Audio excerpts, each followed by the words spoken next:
Oh.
Alright.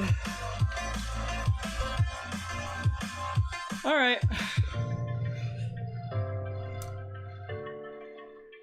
Alright, so today we're doing our lesson for today. Lesson Tuesdays. Art lesson Tuesdays. So let's just get into it. Hey. Hold on, give me 2 seconds. Where's my headphones? Oh, there. Oh, no headphones. Hey Nicholas, what's going on? Bro, hold on, give me 2 seconds. Let me just put you over here in the corner so we can get this party started. I'm a bit late. I'm sorry for that, for everybody. I'm a bit late. I'm like, what, 10 minutes late? Or I'll say like 9 minutes late. I had to get some things out of the way for me to do that. Oh wait, now today we're going to be doing... Okay, so first thing, hello everybody, my name is Artectus, also known as Jace Reaver. We are today going to be doing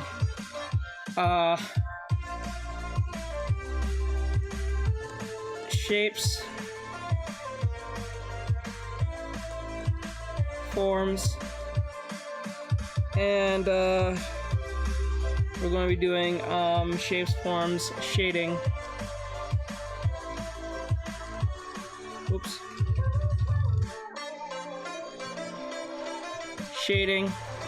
And last but not least, we'll be trying to draw like heads, I guess. Heads. That's what's today's what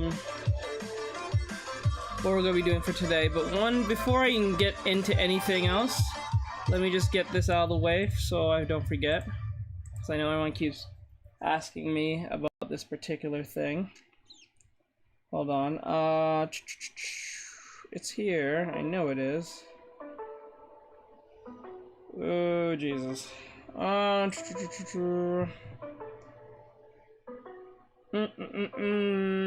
Where is it? Where is it? Where is it? Where is it? Where is it? Where is it? It should be here somewhere.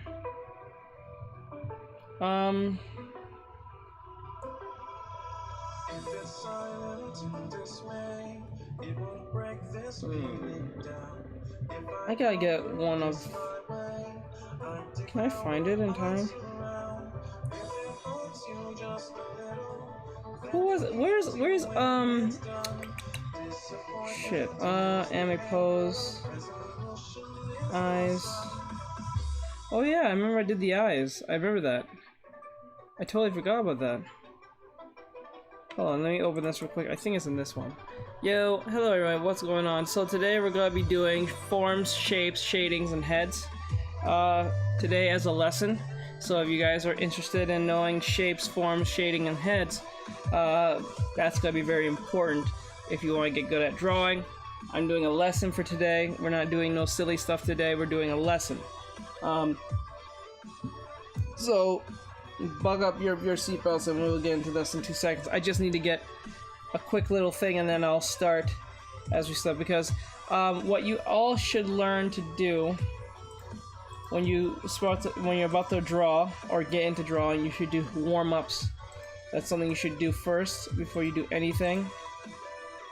Hold on, I'm trying to find something. I guess I didn't have it here. No, I don't think I had it here. No. Okay, so I'll find it somewhere. It's somewhere here. Like, I'm on this crazy journey of drawing clothing. Just finished this rough draft. My character's Bella's price body earlier today, and I want your opinion on the shape of it. Yeah, sure. I know what it is. I know what it is. It's called meal plan. I think it's called. Hold on, guys. I just want to get things started. Meal. There it is. Meal prep. That's what I wanted. Open. Okay, it's gonna open. I hate doing this because it always takes forever just to get to this out this out of the way. Okay. I just wanted Dana here. Yep, that's what I wanted. Copy. And then we will remove this.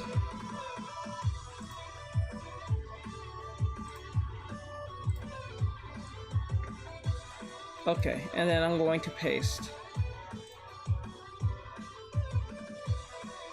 So she'll be right there in the corner with us. I may make her a thing on my live streams later on, so I don't have to keep doing this. Alright, so let's get this out of the way. So number one, we need to get in our shapes. So what you should always do when you get into your shapes, you should always make sure that you can do a bunch of, wait, not this layer. Okay, you want to make sure you can do a bunch of shapes like circles real quick, like quick circles. Make sure they're as perfect as possible.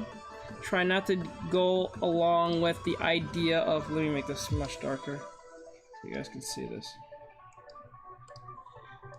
Go lightly when doing your circles. I'm going to zoom in so you guys can see it. You should always go lightly when you're starting off with your warm-ups. Go light. Circle, 2, circle, right, 3. Why does it keep doing that? Like, what the hell? Okay. Clip Studio Paint is the app. It's me again. Oh hell, Miami. No. Circle. Circle. Really hate the song that plays on this. But anyway, let me make another circle. We gotta make sure when you're doing your warm-ups, always do the circles when you can. Okay.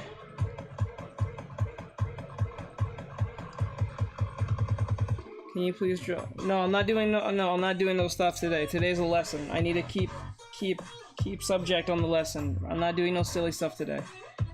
Today we're doing shapes. Oops. Shapes. That's one. Then we're doing forms. So if you don't know what forms is pretty much the 3D understanding of shapes. It's just 3D shapes. It's making shapes 3D. That's basically what forms is. So when people you understand your forms. So you can do your forms in 2 different ways. You can use forms by using shading and techniques, or you can use forms to do lines.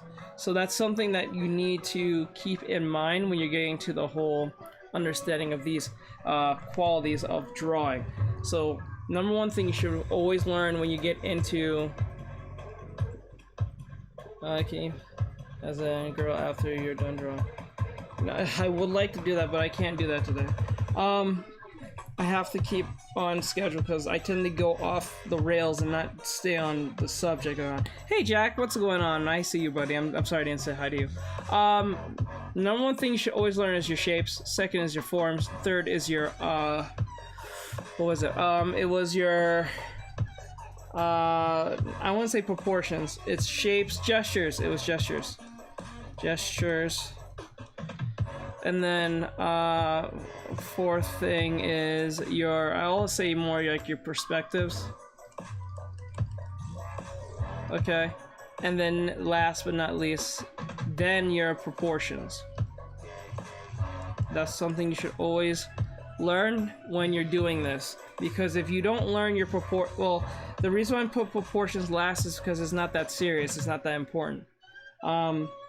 This is where the reason why proportions is not that important, and I'm referring to anatomy as well, it's not that important right now, because if you don't know how to draw arm, it doesn't really matter how equal it is, because what can happen is if you go to shapes, forms, and then proportions, or put proportions first, all you're going to be doing is just trying to measure everything, and that's not going to work, because like you're not going to be measuring everything with a ruler all the time, okay? In most situations, especially if people ask you to draw something on the spot, say that you want to get a job in character design or whatever the case may be, you're not going to be sitting there like measuring things all the time. You're going to be pretty much drawing and pulling things out of your head, so you need to use your mind's eye to get to point A to point B. So shape 1, shape 2, shape 3, and then 4 is perspectives, and the last one is proportions. So that's something you should learn first, but right now we're going to focus on shapes, forms, and then heads, not gestures, not even proportions, just heads. So number one thing you must do is make a circle. Okay, if you want to draw with me, you can. I'm going to be doing several of them, so you can probably do the same pattern. It usually falls in the same pattern, so don't get confused. The head is not actually round, it's actually in a weird like squarish cylinder-ish thing going on. So number one thing is like when you do something like this, you make yourself a cranium like this, because remember what you're doing, you're cutting the other half of the head, so you're not making a head, because when you do a head like this, it can come off too rounded, and if you don't have a sense of direction of the cylinder, you're going to try to draw around the circle, and then your head's going to look like a big bulbous head, like something from like Jimmy Neutron or something. You don't want that. So what you want is when you're creating your anime characters or whatever character you want to make, it doesn't even have to be anime if that's not your thing, but that's why I'm an anime artist, so it is what it is. Great, just started university. That's great. What are you going for university, Jack? Oh, just to let you guys know, I'm talking to people on YouTube and Twitch, so if you're wondering if I'm on Twitch on YouTube, I am right now, so I'm streaming to YouTube and Twitch at the same time as I'm talking to you on TikTok. So if you want to jump on those platforms, you can, if you want to. All that stuff. Thank you. No problem. So we're gonna jump to this right now. So right now, we make a circle. It doesn't have to be perfect. It just has to be at least represent that of a circle, okay?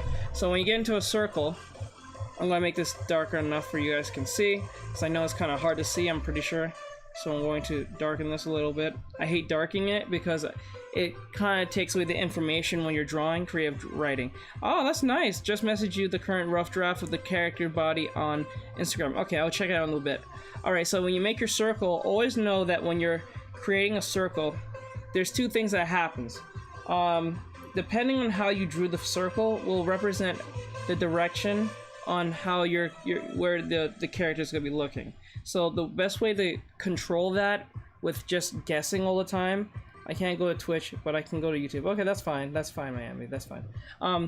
To control this very thing, what you're supposed to do is use an ellipse. An ellipse is basically a line that doesn't technically connect completely to the whole subject. It can connect, but it doesn't have to connect completely, okay? So like if you do it like this, then it's fine, but then again, it kind of loses, it gets a flatness to itself.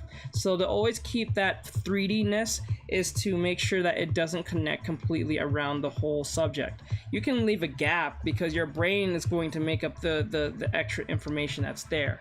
So it makes it more 3D, okay? So when you're doing the ellipse like this, or I'll make a different line so you guys can see it better. I'll use a blue. So when you make an ellipse like this, what this does in 3D space makes it gives you a sense of direction, because once I take this away, this circle, it's, well, you see this. I'm gonna just erase that so you guys can have a good understanding of it. So once you take away the ellipse, it just kind of becomes flat all over again. It just has no sense of direction. But once you give it a ellipse that, by depending on where you put it, like here or like here, you have a sense of direction. Like you feel like it's looking from a direction of upness or downness. You know what I'm saying? If that makes sense to you guys. But I hope that makes sense. So there's the ellipse always gives you a sense of direction. So don't ever disregard it. Always keep it in the back of your head that it's there to help you. It's never there to go against you in most cases. So always make sure of that. Okay, so 1, 2, 3. You can use there's two methods of it. You can use an actual line like this. You can use the dotted method, or you can just use a straight up line and just kind of just connect everything like that. Or you can just do the dotted thing. It depends on your preference. It is what it is. So to make the head, always make sure that when you're making your circle, use the ellipse, and then you make something called, I don't even know if it has a name, but it has a term. It's called the Loomis head. So what that means is you make a circle in here inside the head itself, and what that does, it gives you a sense like you're cutting the half of the cranium, so you have an idea where the head is actually looking more. But sometimes you can use this trick to get around, but you can use squares and stuff. Draw Ichigo Kurosaki, please. I can't. I have to do a lesson. That's what people came here for. I can't just draw anything I want. Today I'm doing lessons. I have to give a lesson on how to do this. I would draw some character right now, but I can't. But right now, maybe I'll use him as a form of example as I'm doing the heads. But right now, let's just keep them focused here. So I'm doing the circle here for ellipsis head, and you can make another circle here. Try to be as equal as possible when doing this, because it makes it much easier to understand where the ears and everything else falls. So when you make the ellipse, you make sure that it connects. Make sure it connects with the cranium cutting right here. So right here, and make a cross. So like think of Dr. Stein from, say, like Soul Eater with the giant like knob on the side of his head. Think of him twisting it, and it has a cross. So when you twist it, it has a sense of direction. Okay. So when you do this, make an X, and then you can use this in this method by using the cross, right? And then connect everything down, because remember, this cross is here for the jawline, so you have an understanding where the jawline is, right? But what you can do is go back and use like a square method. So what I mean by square method, you use an actual square around the head, or you can do it like this. So it falls under that understanding of where the direction of the body is going, so you can use that. Oops, hello. So you can use that to make the head point in the direction you want it to go, so you don't have to be guessing and wondering why. Always remember something: when you want your character to look up, like if you want your character to look up, the character always looks up in the U direction. So like, say for instance, the head wants to look up. Always make sure it's like an upside down U, and make sure it's, when you're drawing your chin, make sure it doesn't totally connect underneath, because when you do that, it's gonna look flat and it's gonna look strange. And remember, the ears also helps as well, because if the positioning of the ears will tell you where the head is actually in most cases. Usually that what makes more sense, if anything. So like right now, I'm drawing the neck.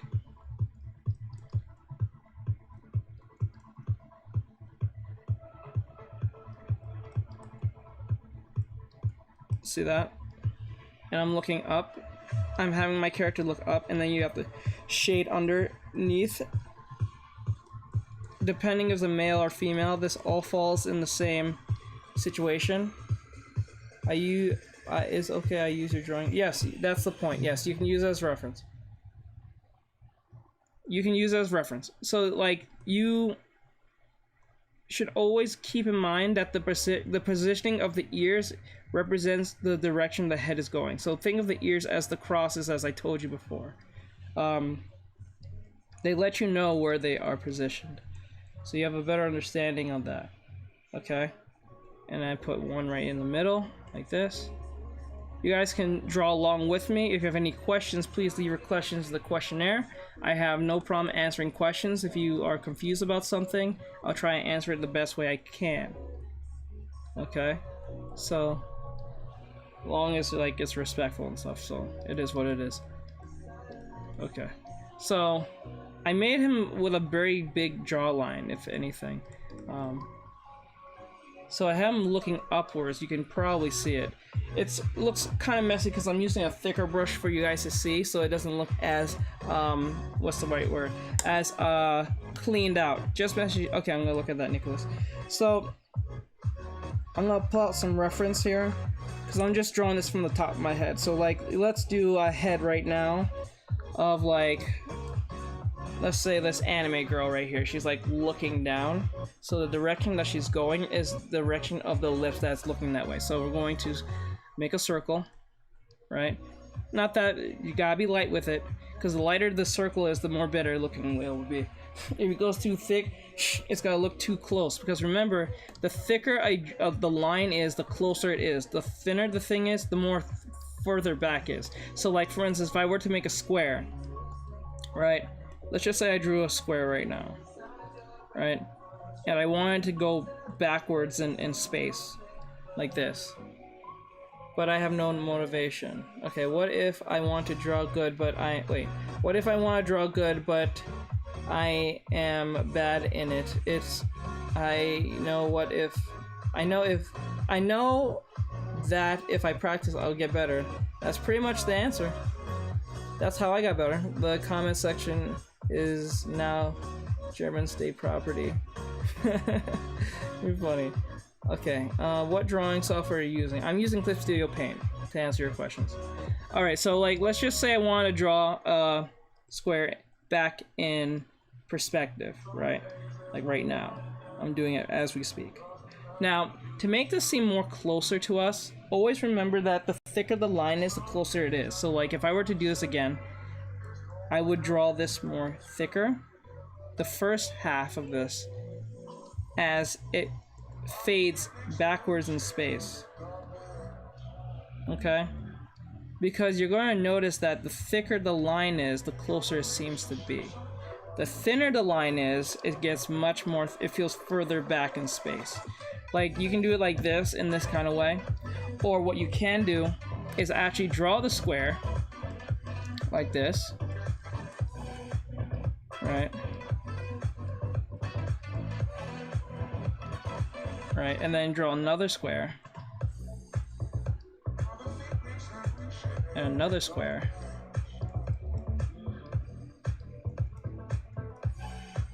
And just keep making a bunch of squares, right? And the best way to make them, because remember, the smaller the square is, the further away it looks. You should never have a square that's further away and small and be thick in lines. That doesn't make any sense. It will break the illusion of it being far away, even if it's close. Because you want the rules to be set in place when you're doing the whole drawings. Oh yeah, how to draw eyes. How would you draw a teddy bear? Just use circles. I would use a bunch of circles if drawing a teddy bear. Best way to draw eyes. The best way to draw eyes, depending of what you're trying to do, if you're going a realistic route, I would use a bunch of not just circles, but mainly like let me use an example. Like if you were to draw an eye right now, like say an anime eye. Anime eye is usually easy to deal with. If you were trying in an anime and draw eyes, it's very diverse in its nonsense. So like you can draw an eye because it's just a cup. When you think about it, it's like an upside down cup, like a sideways cup, and then you just put a circle.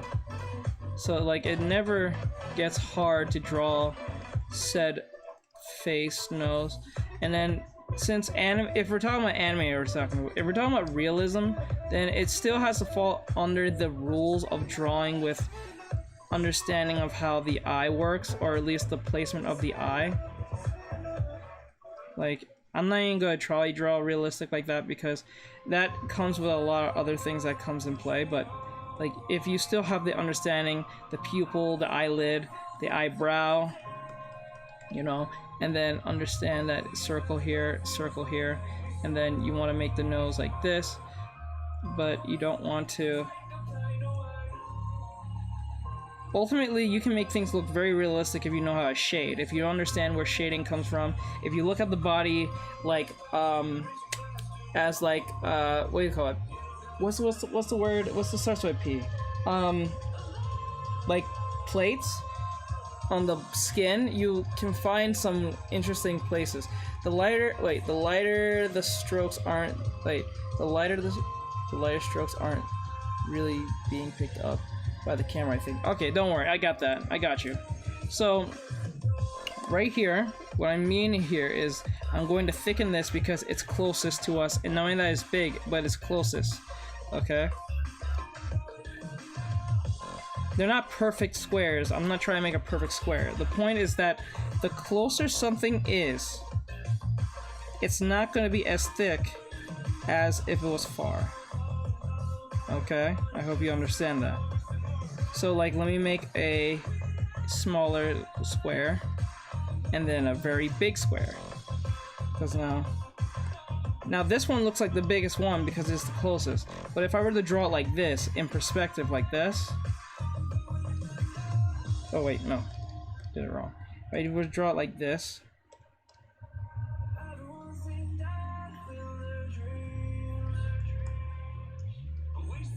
Fuck. Always making mistakes. Oh wait, so like this, like this, and like this. Like this will be thicker now than this one. Actually, completely thicker. It'll be like this, if anything, because it's closer, if anything.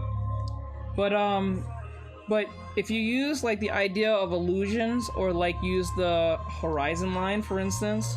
You can get away with doing this by making something really like square, like this. Like you can make something really big, like here. Make it go backwards in space, and then draw something else behind it, and draw something else here, and here, and here. And then make something like more medium space like this. Because what happens is you're going back in this horizon line. Because you're trying to make sense of going back to the horizon line. The horizon line will help you keep things in perspective, but sometimes I don't like the horizon line because you're not going to be pulling out a horizon line every time you do a drawing. It just doesn't work that way. Any tips on... Okay, thank you. No problem. Can't even see. I see it because, like, I noticed that the... Probably the camera itself. Let me see. Let me rub this. Make it easier. So I noticed that the thicker the lines are, it's easier for you guys to see, but it breaks the illusion of what I'm trying to do. So it gets kind of annoying after a while. Let me put her up here, and we keep going. So I'm going to draw a head like this. I'm going to make a circle. I'm going to make it thick enough for you guys can see. Okay. And then I'm going to even zoom in, so it makes it easier for you guys. Okay. I'm going to make a circle. And I'm going to make a list right here. I'm going to make it red so you guys can see it much easier. Okay? Everyone's saying here, can't even see. Like, I just make sure I read that. Ayo, I found an artist. Are you a full-time? Yeah, yes, I am. Yes. I am an art teacher. I try to give my insights on that. Let me see.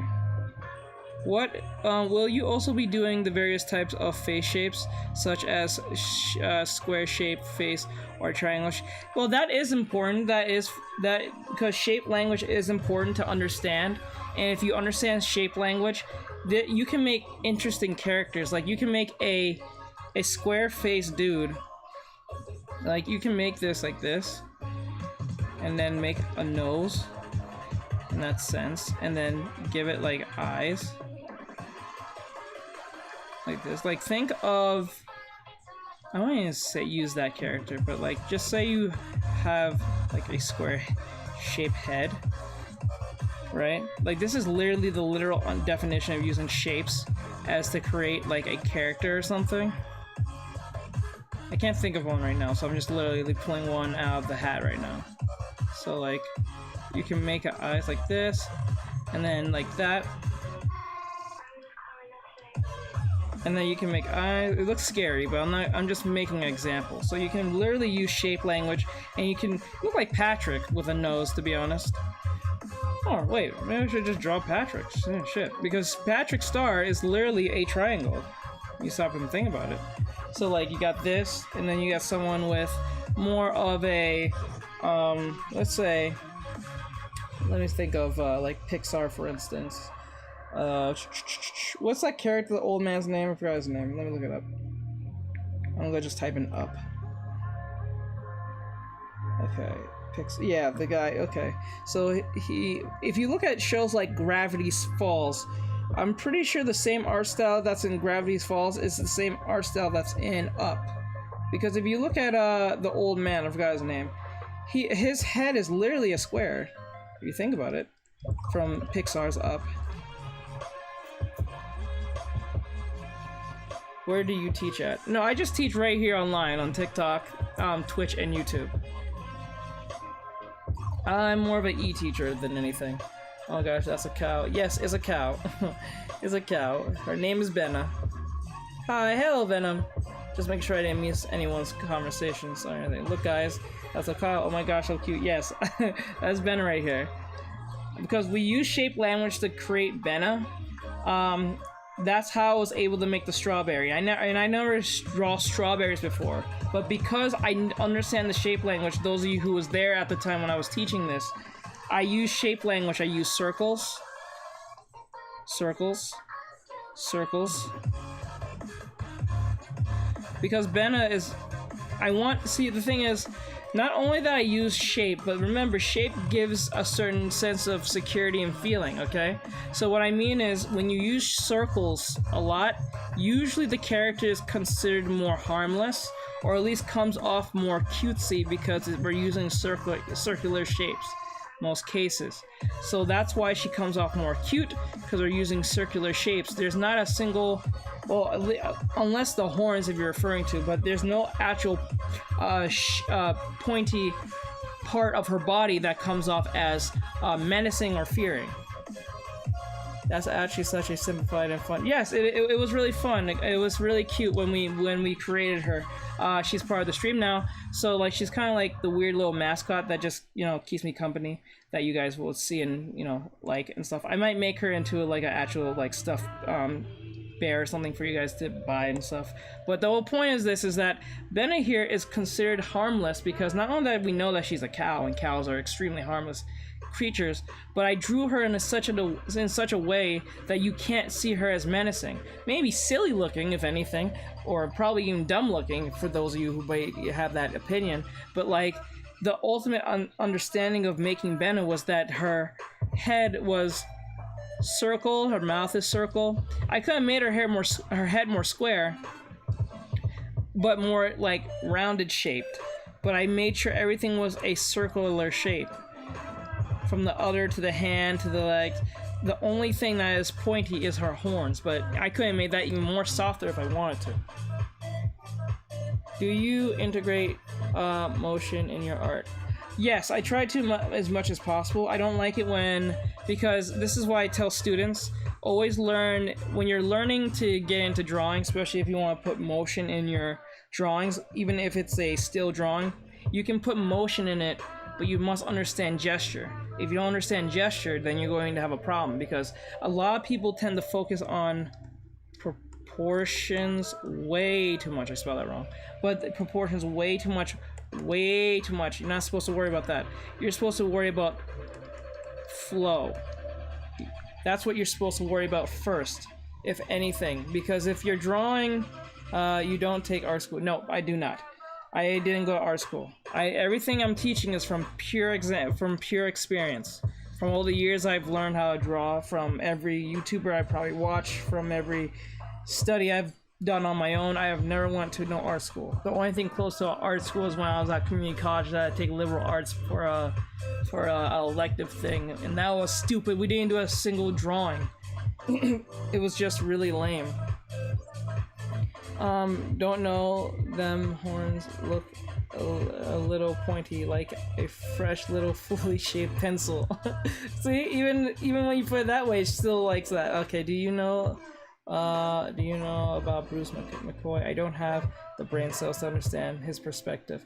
I think you're referring, I think he's been featured on Prokopinko, correct? If I know who you're referring to. How can I study and learn gesture? So to study and learn gesture, you must understand your shapes. This is why I keep bringing this up. Shapes and forms, and then gestures. Now, to understand gestures with gestures,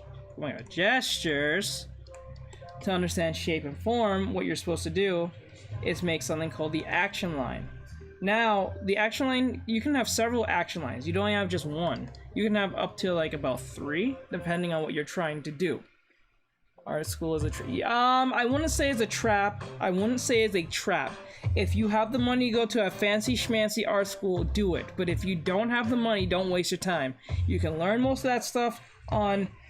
you can rudimentarily, like, learn all that stuff by going to Skillshare or YouTube. Or Udemy, if that's the second best option. But I will say YouTube first if you want to go down the very cheap budget and don't want to do anything like pay, but everything's going to be left to you in the sense of interpretation from that point. But if you go Skillshare, yes, you'll still be doing a bit of interpretation, but you can still message your teacher in that sense, and you're paying, what, $10 a month? So I don't think it's a loss in that sense, unlike going to art school if you don't have the money, and then you ending up in debt for no reason because you wanted to make drawings look pretty, and then, you know, it makes no sense. I remember I talked to one famous artist. I'm not gonna say his name because I don't want to put him out there like that, but he told me, I remember I asked him the same question when I was starting out, and he said to me, kid, just keep doing what you're doing now. Don't worry about going to art school. He said he wasted about $70,000 going to art school, and everything he learned was on YouTube and Skillshare. If he knew what he knew now, he would never went to art school. It's a waste of time. They don't even look at your degree like that. They look at your portfolio, and your portfolio is basically what you can draw and what you can present to the table. And there's YouTube videos that can show you what they're looking for, so you don't have to wait. You don't have to, like, kind of go to a school to figure that out. If you can draw very well, then you can get that. You can get the understanding of that. So there you go.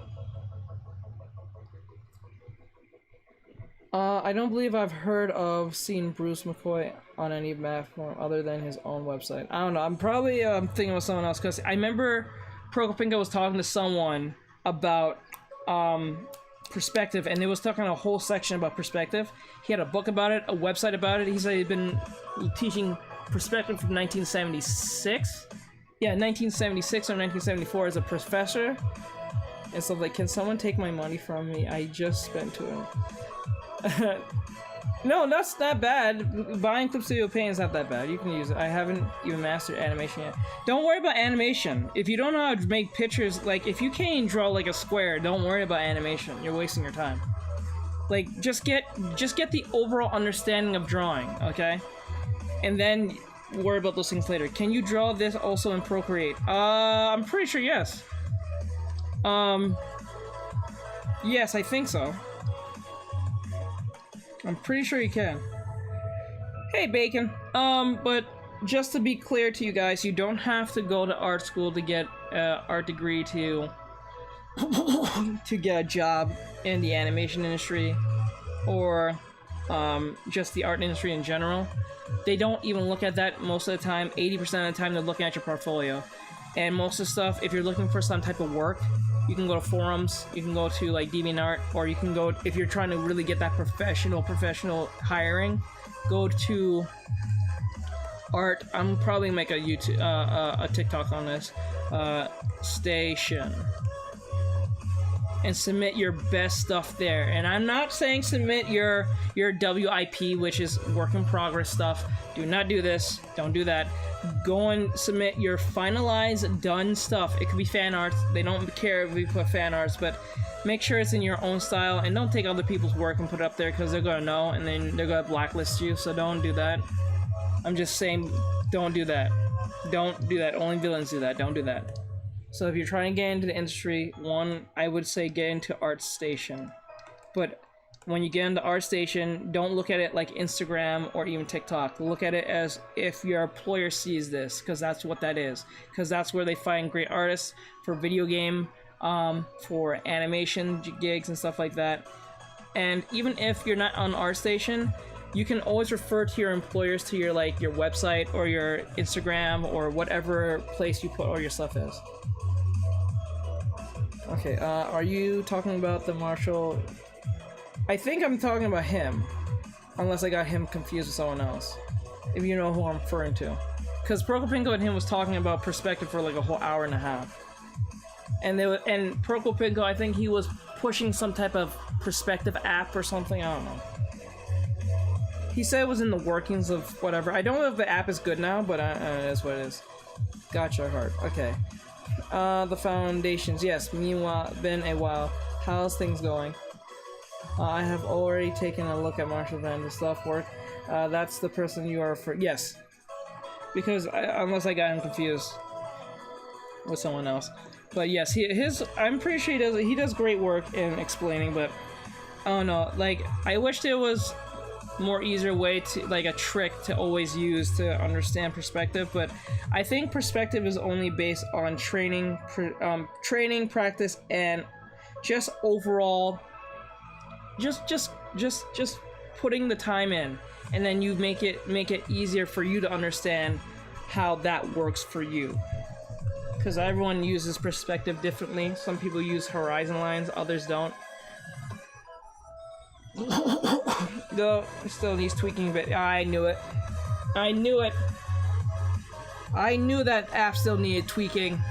I had a feeling, because he said it was still in the works, but I didn't know it was out yet. But because when I saw that video, it was like a while back. Like a year or two ago, I think. Okay. I feel like I'm stuck in my throat. Okay, so let's get back into what we're saying. Now, ultimately, understanding shape language is really important. Because if you don't understand shape language, because you, like, unlike anime,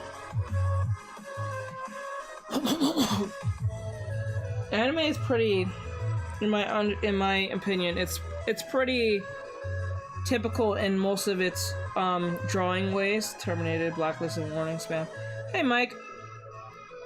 I don't know what you said over there, bro, but that's Nightball doing that. But it's mechanical in its own, like, what's the term they say in animation? I guess it has, like, was it same face syndrome, I guess, depending on who you're asking. Hey, Crazy.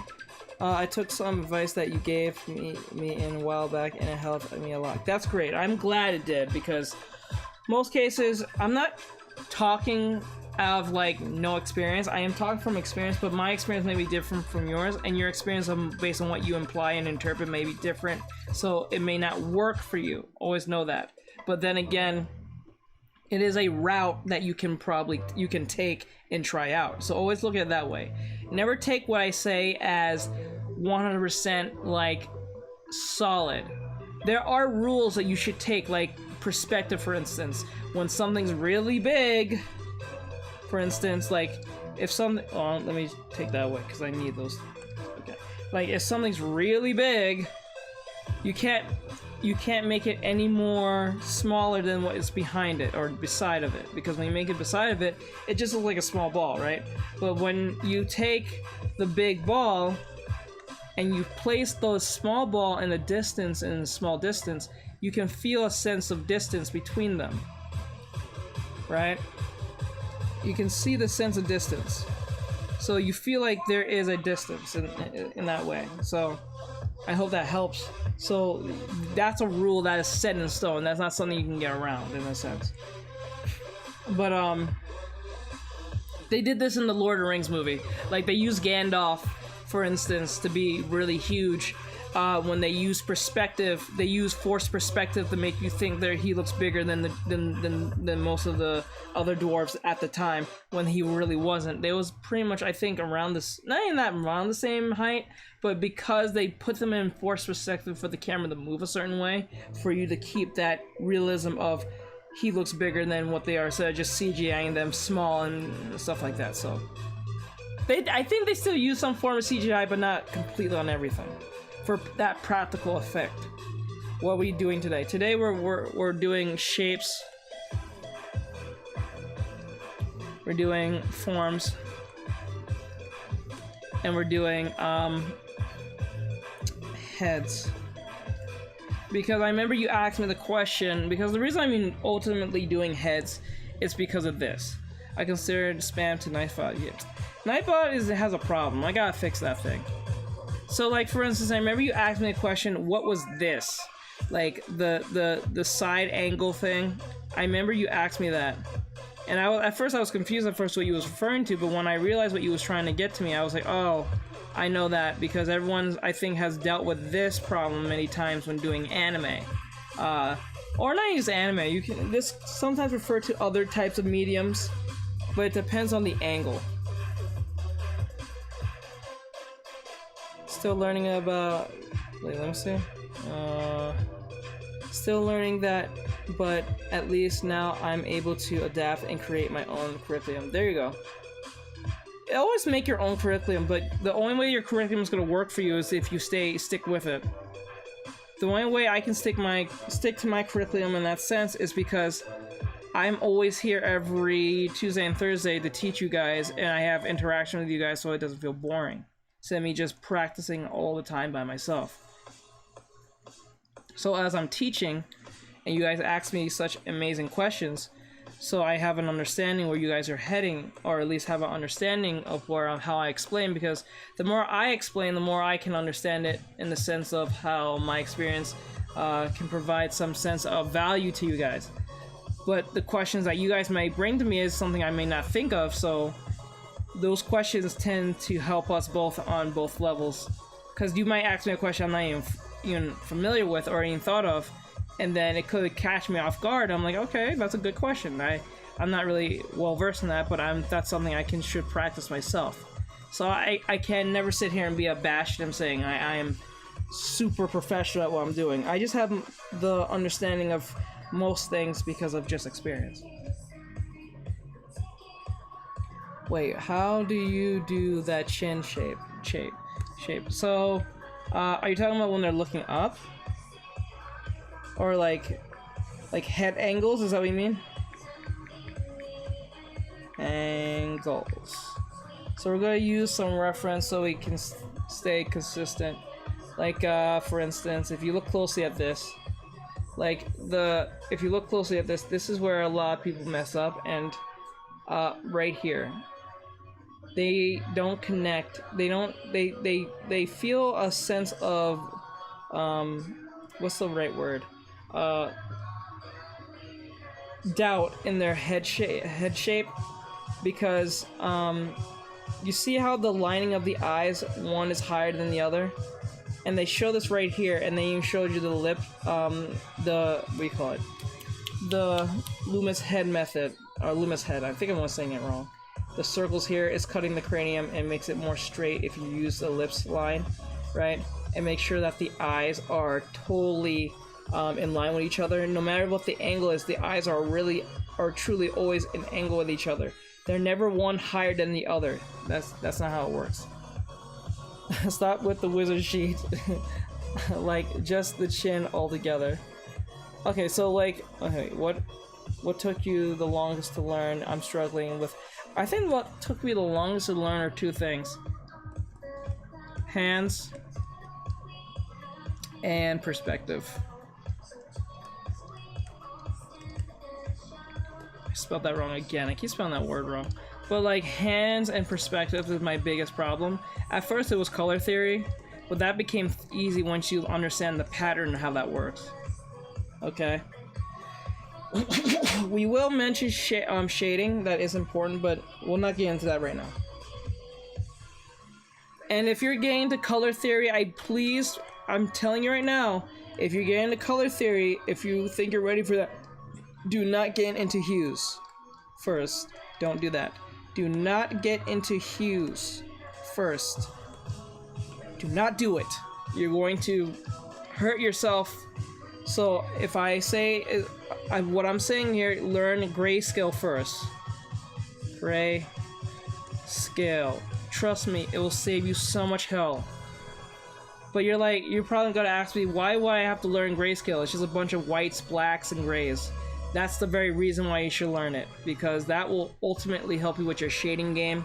It will help you with your lighting game. It will help you with virtually how to make things look more 3D than you use in color. Because people get too caught up in the color shit, and then they're like, I don't know why my colors look like crap.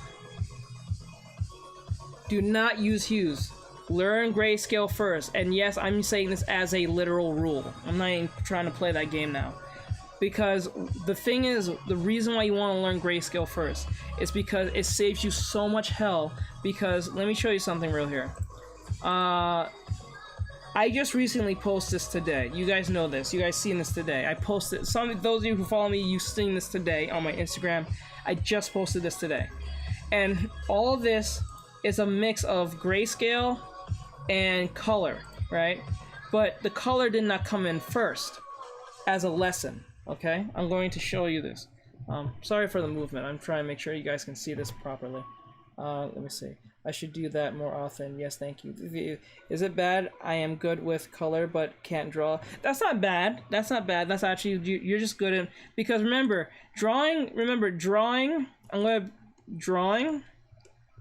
and coloring are actually two different things. Coloring. Drawing and coloring are two separate mediums. That's why in like the animation industry or the video game industry or anything that has to do with a form of artwork, they'll have an illustrator,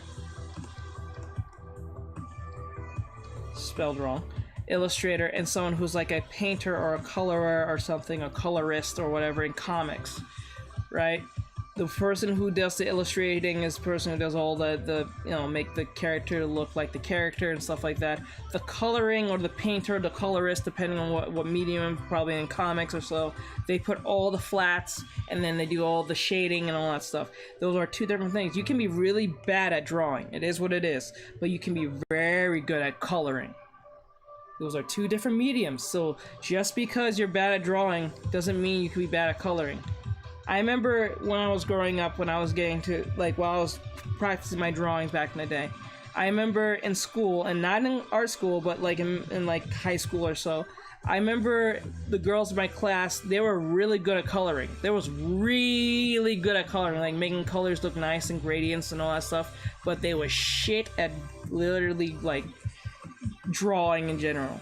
So what we would do as a, like, say a group project that had to do anything with art, they would ask me to do the drawings, and they would do the coloring because I couldn't color for the life of me.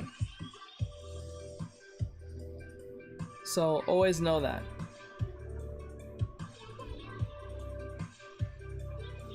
I look at something online, I can get a couple potential color schemes, etc. Yeah, when you learn coloring, you're gonna learn, and I have this already on as a YouTube video right now.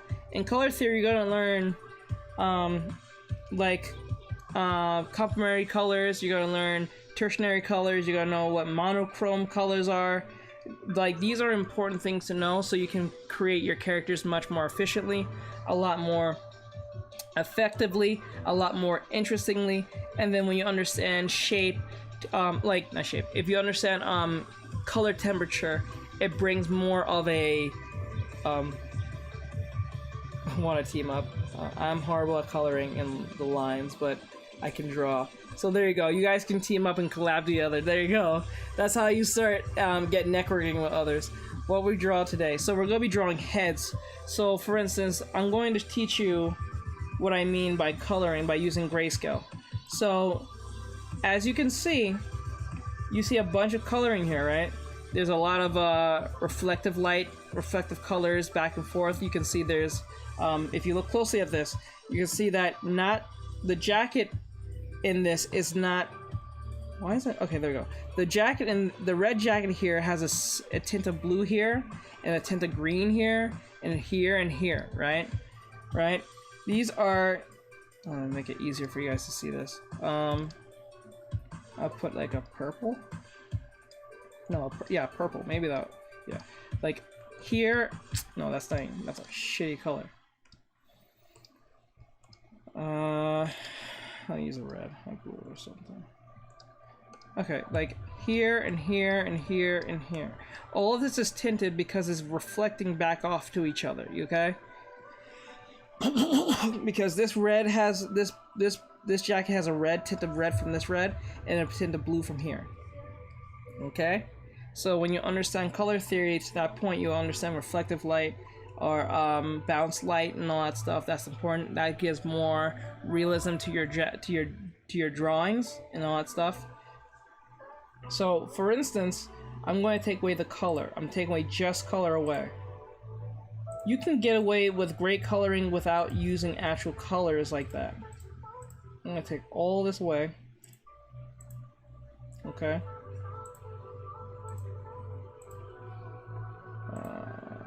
Okay. I took all that away. Now, we're only focusing mainly on the grayness of the colors that we see here. What are we drawing? We're gonna be focusing drawing heads, but I'm giving a quick demonstration of why you should get into grayscale when you get to the shading part of things, because this is important to what we're talking about. Because I did mention shapes, forms, and then I did mention shading early at the very beginning, but I forgot to write that down earlier. But shapes, remember. Shapes are just shapes, so it's literally shapes. You know what I'm talking about. It's literally what you learned in preschool. But forms are different. When people say forms, they're referring to 3D shape. 3D shape. Now, when I say 3D shape, I'm not just talking about your squares, your circles, or your spheres, or your 3D triangles. No. I'm talking about the idea of shapes that are not defined as well to be labeled. Oh crap, I was considered spam. Have you tried cross-hatching for shading before? It's kind of fun to mess around with. Yes, I have. It's really fun. It really works when you're doing mangas and stuff. So that's something I do recommend for those of you who... It's all about tone, exactly. What about tone? Tone happens to be in the idea of shading. Shading is ultimately tints, tones, and I guess shades. I guess you can say shades again, but you can say shadows. Let's say shadows. Shadows. So your tints is your light, your tones is your grays, and your shadows is your darks. That's what that really truly means. These are code words to let you know what these things are. So, like for instance, if you go to your art teacher and they said, or usually some teachers use a number-based system.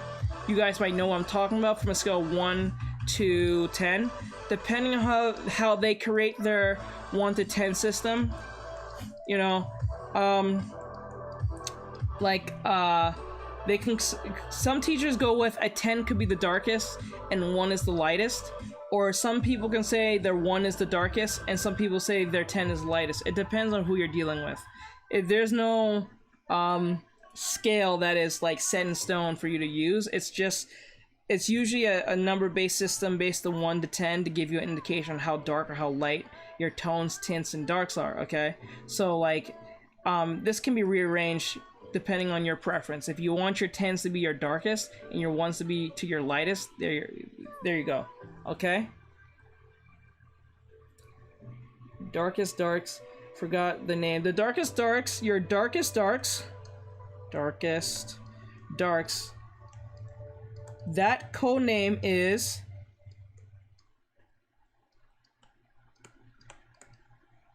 ambient occlusion. Oh, we said occlusion. occlusion. Can't spell today. But it's ambient occlusion. That's why I'm an artist, not an English teacher. It's ambient occlusion. The ambient occlusion is basically the darkest place where the light can't reach. So if you don't know what that means, what I'm referring to is this. Go into like a bathroom or a room that's well lit and close your hands like this and look inside. You can still see it's dark as hell, right? It's dark even though you're in a lit room. That's where the light can't reach. If you can see darkness in your hands, like it's really dark. I'm doing it now because I'm in the dark, but if you do this in like a lit room, like your room right now, turn on the light right now and close your hands like this and peek open, it's dark as hell in there. That is called your ambient occlusion, because that's the darkest area where the light cannot reach. Okay? That's your darkest darks. Your shadows is literally shading. Your grays is somewhere in between. It's like a lighter tint of gray shadows, and your lights is pretty much your lights. You know how that goes. So these are very important. This is what gives your shading more form. So you can use form without using shading, actually. You can use form in the sense of like making a square, right? Like this. And then you can use cross-hatching like this in a sense to give an indication. Like if, let's say this is the shading here, and then I put a little shading here, but not all the way, like this. And then I'll put like, if I remember right, like this. Alright? And now, what this does, it gives you a sense of direction in that sense, right? You don't have to actually shade anything, but you can cross-hatch your way through your shading. It gives you a better understanding where the shading is going to be. You know where the light is, and you know where the shading is. Now, your darkest darks, you must wondering, where is that coming from? Well, that comes from within the bottom of, or inside the shade itself. It depends how dark and how light the situation is. So, like, if it's there bright light here, the darkness will be here. Most of the darkness will be in this area. And when I mean darkness, I mean your darkest darks, where the light cannot reach, because it's passing this. So the more dark, the more lighter it is, the more darker this is. What's the best way to practice shading without using a sphere? Just use your shape, like you just use your shapes, like a triangle or a square. I would use like the best, other than using a circle, I would use a cylinder. The reason why is because a cylinder is your best friend. You're probably the best shape that you can literally mess with, because it's two shapes in one when you think about it. Like the ovals, pretty much your circles, right? And then the squarish type like behavior it has, because you can make a cylinder like this, right? And even though it's not a square, it's still circular shaped, okay? So that's something you should always keep in mind. So it's two shapes in one when you think about it. So I would use a cylinder to learn how to do shading, because not only that you're going to be learning how to do like this long-ish type thing, it's not a circle, because I think circles are too easy to deal with, because it's such a I don't know, it's just such a soft like shape that is really easy to understand. But when you get down to your hard shapes, your hard edge shapes and stuff, it's more of a different dynamic. You can bring more dynamicism, I think that's the right word, to your work when you use like harder shapes instead of using a bunch of soft shapes. You can use hard shapes on circles, but it's not the same when you use a square, a cylinder, or even I don't know, I don't like going with basic shapes that we know. Sometimes you should go with a shape that you make up yourself. So like something like this, right? So this is a ridiculous shape, right? But if I were to give it some form in the sense of that 3D understanding, right? Like this, and understand how the lips work. And then what I can do is understand what needs to be placed, right? Now it looks more 3D than it was before, right? Now I have to figure out if my light source was here. I don't know, you can make it more in 3D like this. It depends on how 3D you want it to be. That really depends on you. But sometimes if something's not working, if there's a certain spot that's not working, don't force it to work, because then it's not going to work. Once it doesn't feel natural, fix it. It's like a sentence I learned from my English teacher back in college. If a sentence is not working, if you feel like a sentence is just not working, even though you think it's, what you're trying to convey is right, but the sentence that it doesn't feel like it's working, fix it. Something's wrong with the sentence. So if something doesn't look right or feel right when drawing it, fix it. Or see where you can improve on it, or something like that. Let me see. What's the best way to... Okay, are shadows always sharp? That depends. Like, okay, so when you're using your, let me say, like, your ambient occlusion, your ambient occlusion is never sharp. You always use a soft brush all the time for your ambient occlusion. That's something that is like a mandatory thing. It's very rare you're ever going to use a hard brush for ambient occlusion. But if you're doing shapes, for instance, you can get hard shapes. You can get hard shapes out of your shadows, though. Like, for instance, you can use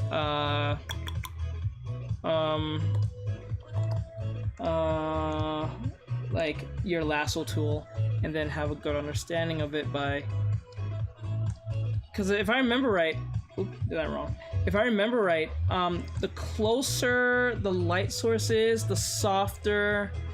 If I remember right, if I remember right, if you go outside like in the daylight and like in the afternoon, the further the sun is away from the earth, or the more further the sun is, the more hard edge your shape will be, if I remember right. It could be vice versa, but I think this is correct. The closer the light source is, the more softer your shape will be. So always know that. So like, for instance, I'm gonna erase this. So like, say this is a light bulb, right? Let's just say this is a light bulb, right? Just say this is just a light bulb, and this is like a rock right here. Just say this is a rock next to this light bulb, right? I'm gonna make this even more easy for you guys to see. I'm not even gonna play this game. Okay, there we go. Say this is a light bulb, right?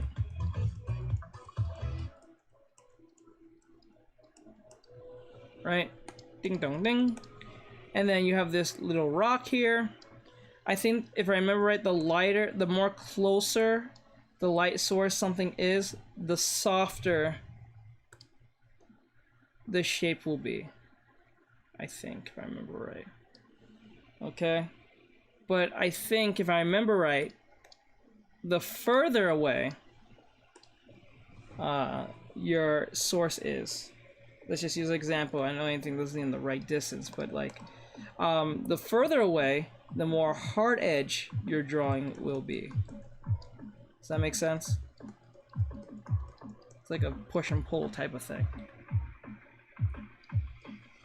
I think that makes sense. Does that make sense?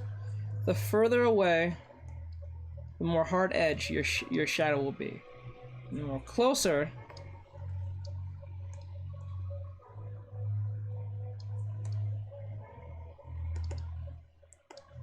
the more soft edge your thing will be.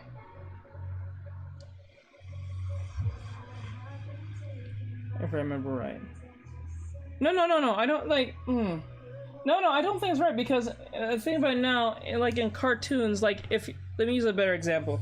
Like in cartoons, if I remember right, you know, like that one prisoner who breaks out like like in cartoons they break out of like prison, and the police puts like the light on them. You can see their whole body on the wall when they're trying to like sneak out of the prison in those old Acme cartoons. It's like that. I think the closer the light is, the more hard edge I think is, if I'm saying this right. It could be vice versa. So I hope that helps. I'm testing it right now. Okay, yeah, get a flashlight.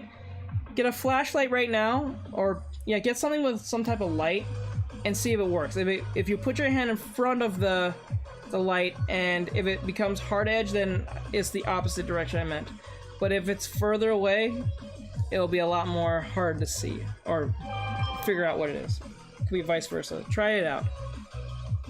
Because if you understand these rules of reality, you can implement them in your work, and if you implement your work will seem more realistic, more believable in that sense. So when you're doing your world building or what it may be, it's set in a reality that people can like get behind, like Avatar or like what's that one other show that's Netflix plays that's from Avatar? I think it's called The Dragon Prince or some crap.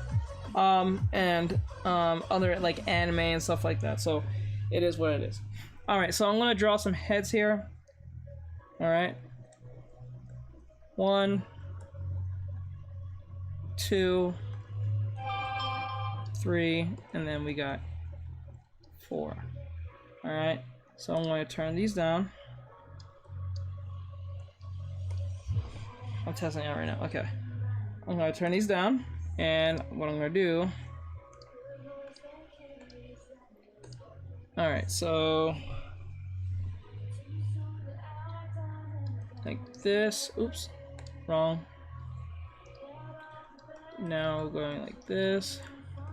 I'm using a thick pen or brush.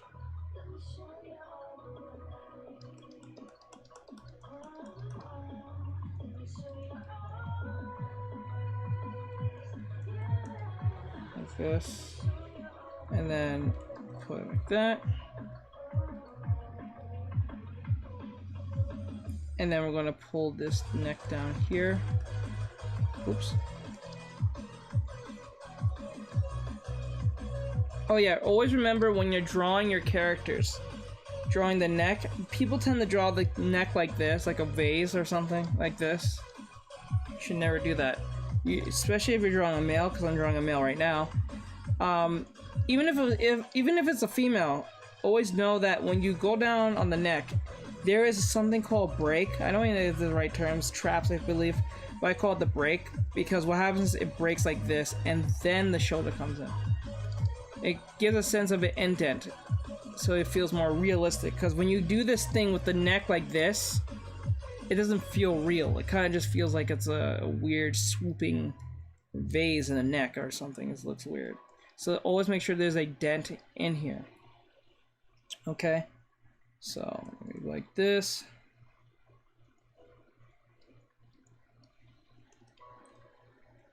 Okay.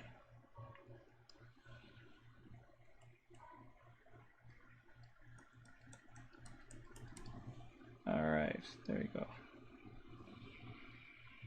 I'm using a ball and there's a darker ring around the ball when it's close. Okay, is it, but can you define the circle though? Because I know that, I'm pretty sure the closer you are, the more stretched out it's gonna look anyway, based on the shape. I don't think it's going to stay. Will it stay? I don't know. Like this, and then you make a head. Remember, like this. This.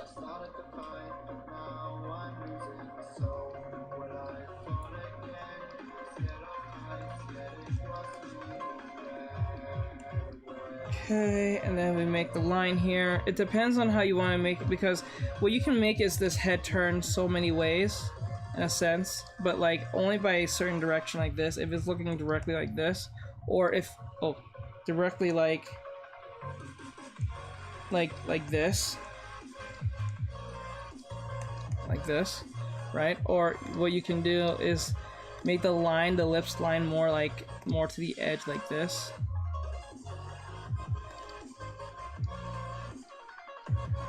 So even though it's still looking up, it feels more angled in that sense.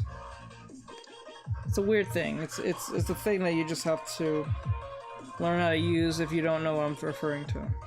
You gotta practice this, I'm saying. I tend to do 2 ellipse lines to keep things more balanced and feel more 3D, so I have a better understanding of where my head is. That's why I do 3. I don't do 1 line, because I feel like that could be too much of like a crosshair. I'm just too busy trying to aim instead of make it look more 3D. That's just me. Or what we can do next is the next head.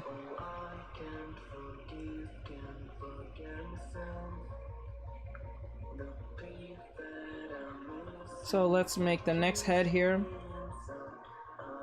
Let me see. So like the next head will be like this.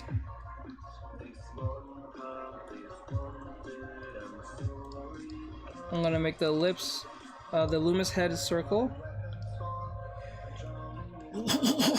Okay, and then like this.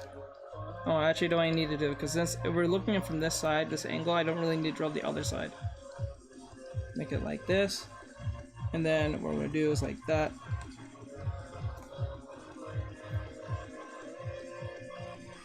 Let me see. When it's far, it's not easy to see. Yeah. Hopefully, if you have someone in the back, if someone with you, you can have them look at the other side, the opposite direction of where the shade is, the shadow's going. Because if you study these things, you'll tend to get a better understanding of how things work. And then, because I remember I was ignorant to fact not to learn these things because I didn't think it was important, especially putting the actual physical point of doing them. And then when I started doing it, when I actually got around doing it, finally forced myself to doing it, I started learning some things that I could have just figured out real easily. You know, like, I figured out that the push and pull method, meaning like for every action there's a reaction. Like for instance, if the light source is here, the opposite direction goes this way, as this one's the opposite on this side. So like that's just basic common sense. But also the characteristics of the shadow may be like a lot more softer, closer than it is further away. Okay. When it's far, it's not easy to see, and it's the opposite when it's far away. Okay, so when it's far away, it tends to blur out. It tends to lose its shape. But when it's close up, it gets hard. Is that right? If I'm saying it right? I feel I was saying that wrong backwards. I hope I said that right.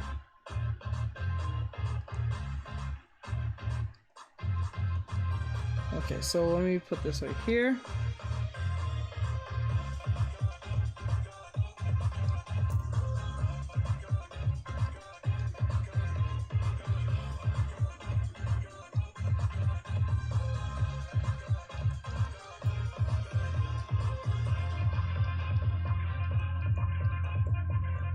Okay, like this. All right.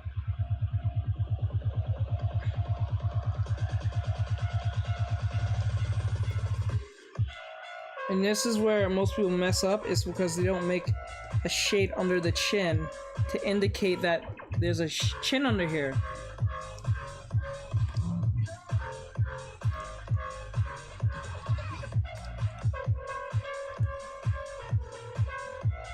Okay. Okay, yes, I said it right. Okay, it was the opposite. If the light is close, then it's hard shaped. If the light is far away, it's soft shaped. There we go. Okay, that makes more sense in my head than I was thinking before. I was saying the opposite of that. There we go. My bad.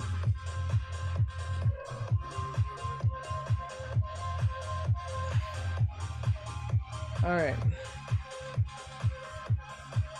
So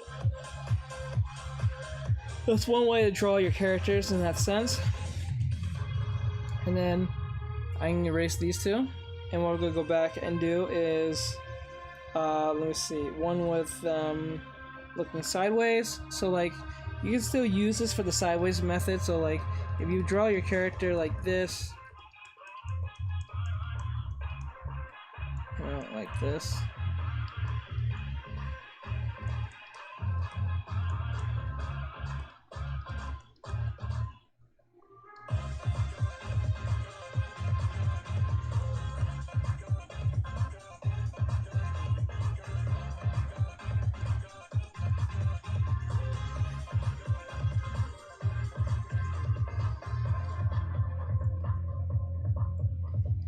This, and then the neck will turn like this. Okay.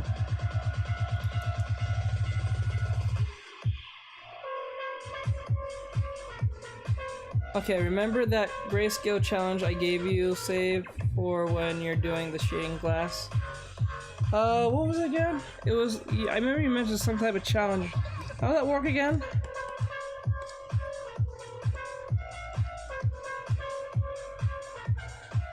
And then you bring back the ear. Oh.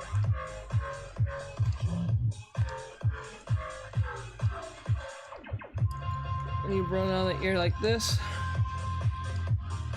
Because the ear is usually slightly higher than the eye aligned, or sometimes down, depending on the individual.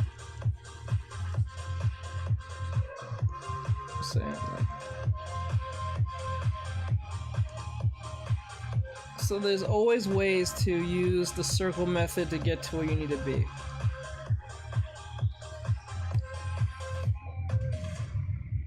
Okay. Alright, so let me see here.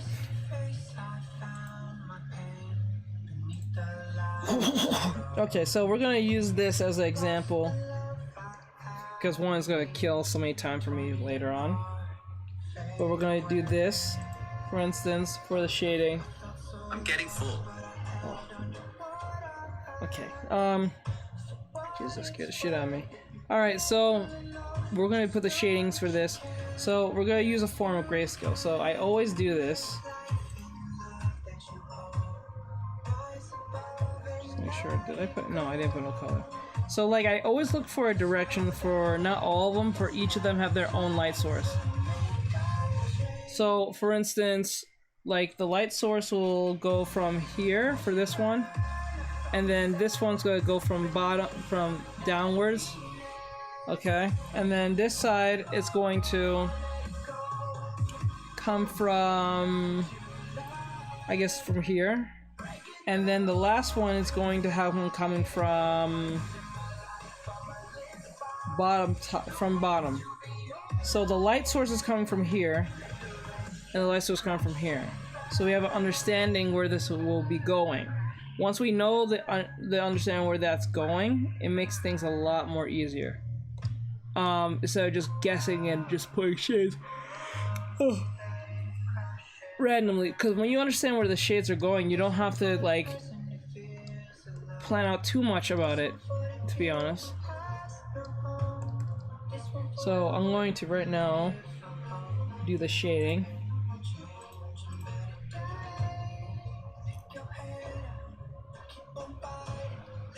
I see. Whoa, I see. Alright, so the light comes here, so we're gonna go from this angle. Okay.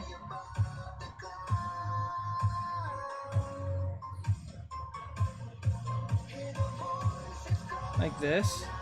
And then bam, right? So what we're doing, and I made sure that we put a mask on said drawing, so we don't have to worry about coloring outside the lines. So that's one thing you should keep in mind. And this is gonna be really this is gonna focus on hard edge shapes. So we're gonna zoom in. Okay. We're going to color and make this easy. You see how I'm being very technical in the shapes, the hard shapes? I'm not really caring, but I'm just making sure that they're hard shapes, like a hard triangle. But no squares, because that's not going to be realistic in that sense. So since our light source is coming from this area, so everything that falls down this way, anything that's light will hide under here.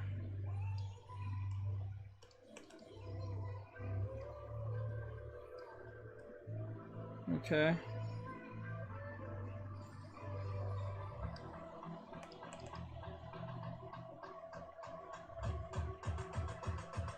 Okay, like that.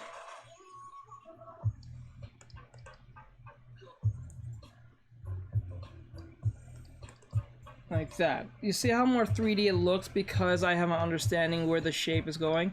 Because if I was just putting shape here, shape there, there's not going to be no sense of unity. because when you lose that sense of unity, it's going to look out of place, out of date, and just look weird, okay? Okay, so remember, you gotta look at it as if, like, see, like, these edges here is like water sipping through, like, under, like, a door or something, like you spilled water or something. I think that's a weird analogy to use, but actually that's just a weird analogy in general. But let's put it this way. How can I use it? It's because remember, when you're doing all this, you don't have to worry about if it looks too dark, because you usually can bring down the opacity when doing something like this. Like this, right? And then I think right about here. Okay, like this. And then like, okay. Alright, so we got most of this in. Now it looks a lot more real in 3D. And we're not even, it looks 3D, but it doesn't look as 3D as I want it to be because we didn't put the ambient occlusion in yet. That will be coming in very soon. And remember, be very mindful of the direction. So if it's coming like this, this whole side won't be totally darkened. There's going to be some light coming through, and that's what brings it that 3D, that realism. Because, you know, like, it's not going to be completely shaded like that, even if from this angle. Even if it's coming from an angle. Somewhere down the line, it's going to have some light, like, kind of busting through in a sense. Not light busting through, but, like, it's going to have light trying to come through. So you have to make sense of the direction. So if it's not making sense, just fix it. Don't try to make it work because it's going to look odd. Alright, so I want to get some light here somewhere. Somewhere in this area. Oops. Somewhere in this area. But I don't want it to look like it's just light being pressed there. You want to make sense of it. I'm so glad I found you. Thank you. I appreciate it. Alright, so what we're going to do is make the light go through, right? And then we're going to find where that's going to fall. So I think somewhere around here-ish is some light that's going to at least pass by if it like light falling like this. But it's sometimes a little bit hard because when you do a certain shape, it doesn't make any sense. Okay? Okay, you do that. You're pickling peppers again? You have a problem. Actually, no, this is my first time making pickled peppers. Okay. Oh. See how it looks kind of odd because this doesn't look right? So what we can do is always leave this alone and come back to it later. We don't have to come back and make this work because you can make this work without even doing this. Alright, so we can put it like that, or make sure that the skirt has some shades somewhere at the far end here because it feels more realistic in that sense. Okay. And we're going to pull like this. Okay. Gonna make it like that. Okay, and then like this. Alright, I think that's good enough. Now we're gonna go to the next one. Now this one's gonna be more mechanical. Well, not mechanical, but it's gonna be very. This one's gonna be probably not the hardest because since there's a lot going on, we have to be mindful of everything that's here. So the light's coming down. So if the light's coming down, always look at it as like bullets in a video game. Where would you hide in this situation in the video games? Like, I'm gonna ask a question here. If bullets was falling down right now, or rain, let's just say rain if that's better. If, like, say bullets or rain, where would you hide as, like, let's just say a spider? If you were a spider and you were to hide right now in this position, where would you hide from? Don't think of the rain dropping and then falling down. Just think of it like bullets. Like, it hits and it just deflects off. So if you were the spider right now on this person and you were to hide from the bullets or rain that's falling down, where would you think you would hide? At the bottom of, like, here of the sleeves, somewhere at the bottom under the coat itself, or somewhere underneath this backpack here. Under the coat, under the arms, back, hands. Correct. Now, you have to be very mindful when doing this, because a lot of people kind of just does this. They just kind of like, they kind of do just this and think that's good enough. But no, what you should do is get your lasso tool and use this as a form of a puzzle. Look at it as a puzzle, okay? So like, go with the shape and the contour of the body, of the subject, because when you do this, it gives it more form. You can see the 3D-ness, right? See how I'm doing it like this? See how I'm being very mindful of the body that comes along with this character, or just the code in general? I'm not trying to make it one big this, no, because that just feels kind of out of place. Okay, so the areas that I'm shading is where you most likely hide, or at least hide most from said bullets and or rain. Let's put it that way. So like here, like under here is perfectly fine, because remember it's a giant coat. So under here mainly, but remember it's not gonna be totally just here, because there's so much the shadow can reach, right? So like the shadow has a bit of a limit, so always give your shadows a bit of a limit. Be sparing with your shadows. Just don't put the shadow there because you think it'll be there. Be mindful of the shadow itself. So what that means is, see how like I drew the shadows? They're not all the way down here, because remember, even though the arm is here, right, it's making up for whatever the shadow is not making up down here. Okay, so when you're doing this, I'm gonna make this up. If you do it this way, it'll give it more of a realistic shadow. You see how more realistic that looks, instead of me just putting a big blah like this and then try and make it work? That's why hard edges are very important, because the hard edge gives it its life. It gives it its personality in that sense, okay? That's what you're looking for. You want your drawings to have personality, whether it's the coloring aspect or even the drawing aspect, or both. If you can do both, that's great. You did yourself a lot. So like, always use your, I recommend using your lasso tool. Don't even try to use your brush tool right now. I wouldn't bother with that. I would not even bother with the brush tool. Not right now.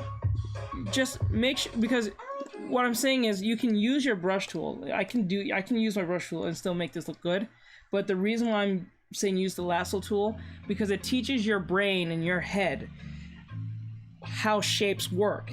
Because if you use the brush now, you're gonna be like okay, if you're not really used to shading and use the brush now like this, you're gonna be really unsure on how you're doing things, because if you're not really if you don't understand how shapes work, it's gonna look kind of like a bunch of just like strokes, and you're not really sure what you're doing.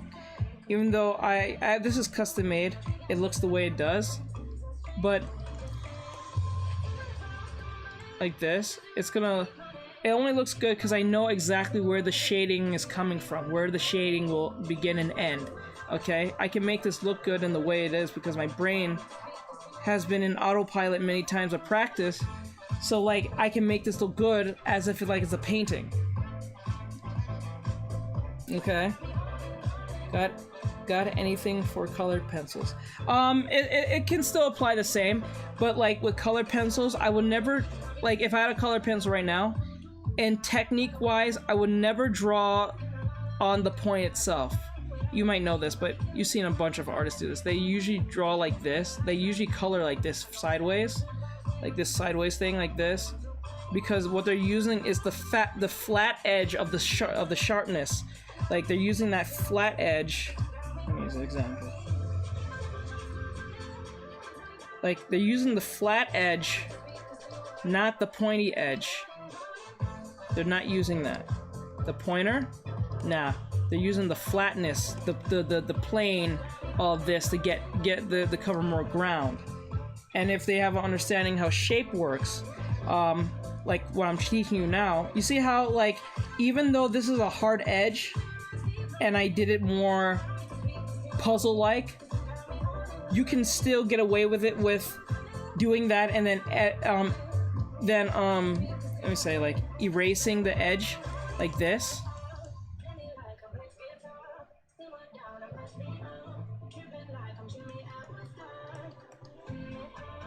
Like that. To give it more of a 3D look in that sense, but if you don't want to do that, you can always take your hard brush still, right now, and be like, okay, I can put a little edge here, and give it more like a realistic look. And remember, this is your tone. See how tone works? This is your tone. This is your tone right here. Your tone bridges between the light. Sorry. Your tone bridges between the light. This whole edge here is this whole section in here is the transitioning between the shadow and the light. This is your grade. This is your tone. Okay? I hope this helps you understand this. This is your tone. So if you're trying to get to shadow to light, make sure there's a form of tone, a gradient type transitioning towards the light, okay? So it gives you a more understanding of where you're going with this, okay? There's ways of getting around a lot of things. This is how I work. I usually use the lasso tool first because it just makes it easier for me to identify where's my shapes are at and all that stuff, right? So this is just from good practice. So like, I suggest if you really want to get into doing this, like learning how to do your shapes and stuff, I suggest use the lasso tool first. It will save you a lot of time. It'll teach you how to use shapes correctly because it will help you look at it more of a puzzle than looking at it as me trying to color.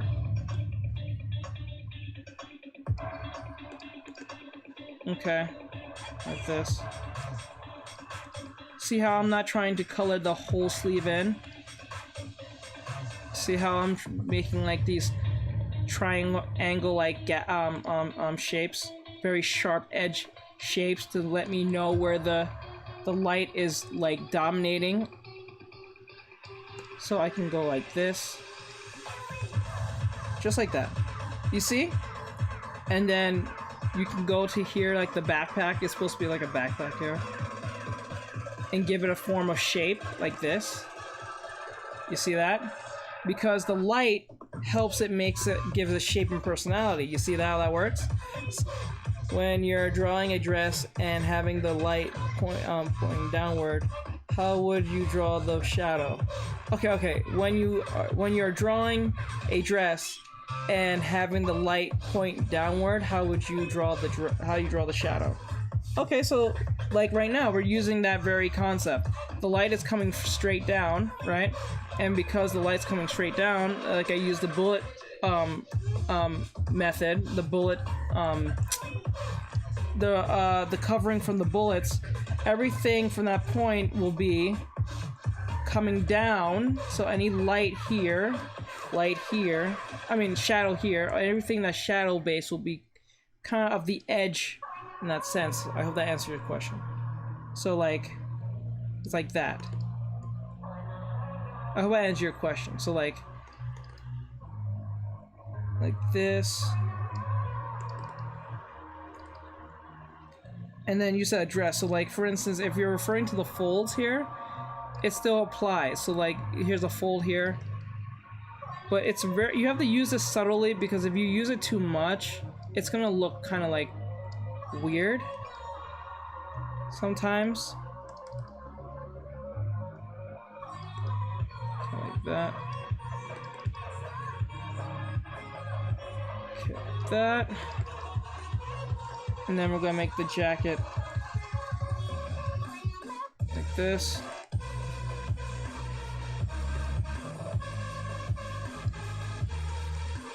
Okay. And then we have the tie. Like that. See, like, these things are very easy to learn. It's just that you have to take your time and just practice them for a bit.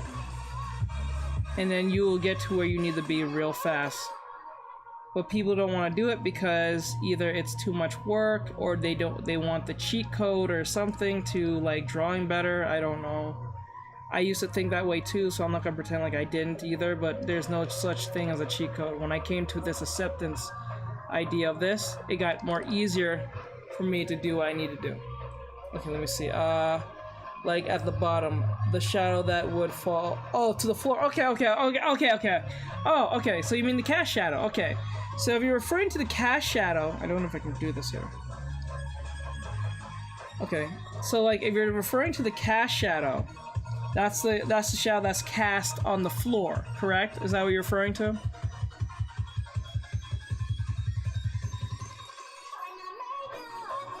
Hey, I just wanted to stop by and say hi. Y'all keep up the great work, teach. Oh, thank you. I appreciate it, Aaron. Oh, thank you. Yes. Okay, give me 2 seconds. I'll get to that. Let me just put the shadow in. Okay, so when you're dealing with, let's just say, the cast shadow, let's use the dress here as you said from earlier. Let's just say the dress here is right here, right? Say this is just floating here. To make this easier on you, there's 2 ways of doing this. You can measure the amount of height. So like here, here, and here, right? So you know how long it is, like from here to here, right? So what you would do is delete that, make sure it's the height it is. But how this works is, depending on how close the light source is, this will be hard shaped. But since it's directly under it and we're not putting no feet, what's going to happen is the light, there's not going to be no ambient light because there's no feet. So the feet would have made up the ambient light. I mean the ambient light, the ambient occlusion, I'm saying it wrong. The ambient occlusion at the time. It would have, but it will not. Let me see. Let me just fix this real quick. I just want to... There we go. So like, the ambient occlusion will be ultimately be here. Alright, see here.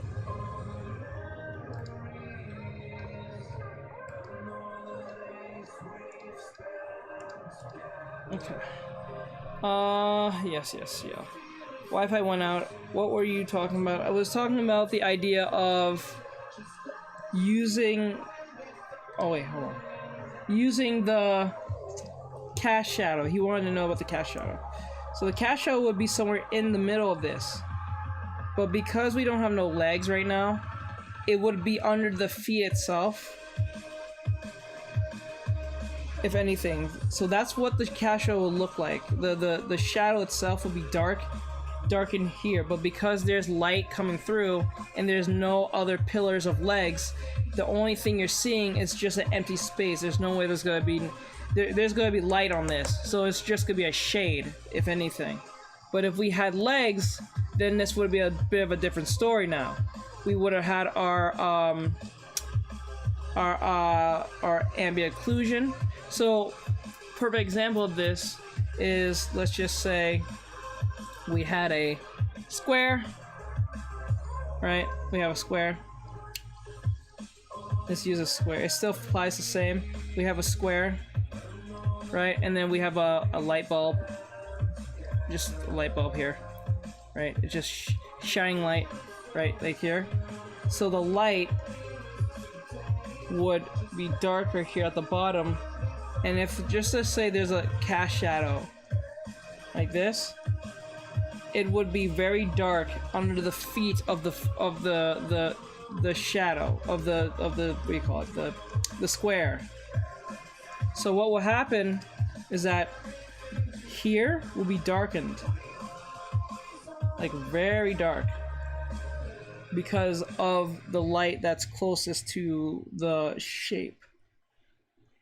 I wish I could use an example to show. Okay, I got one. I can show you one example.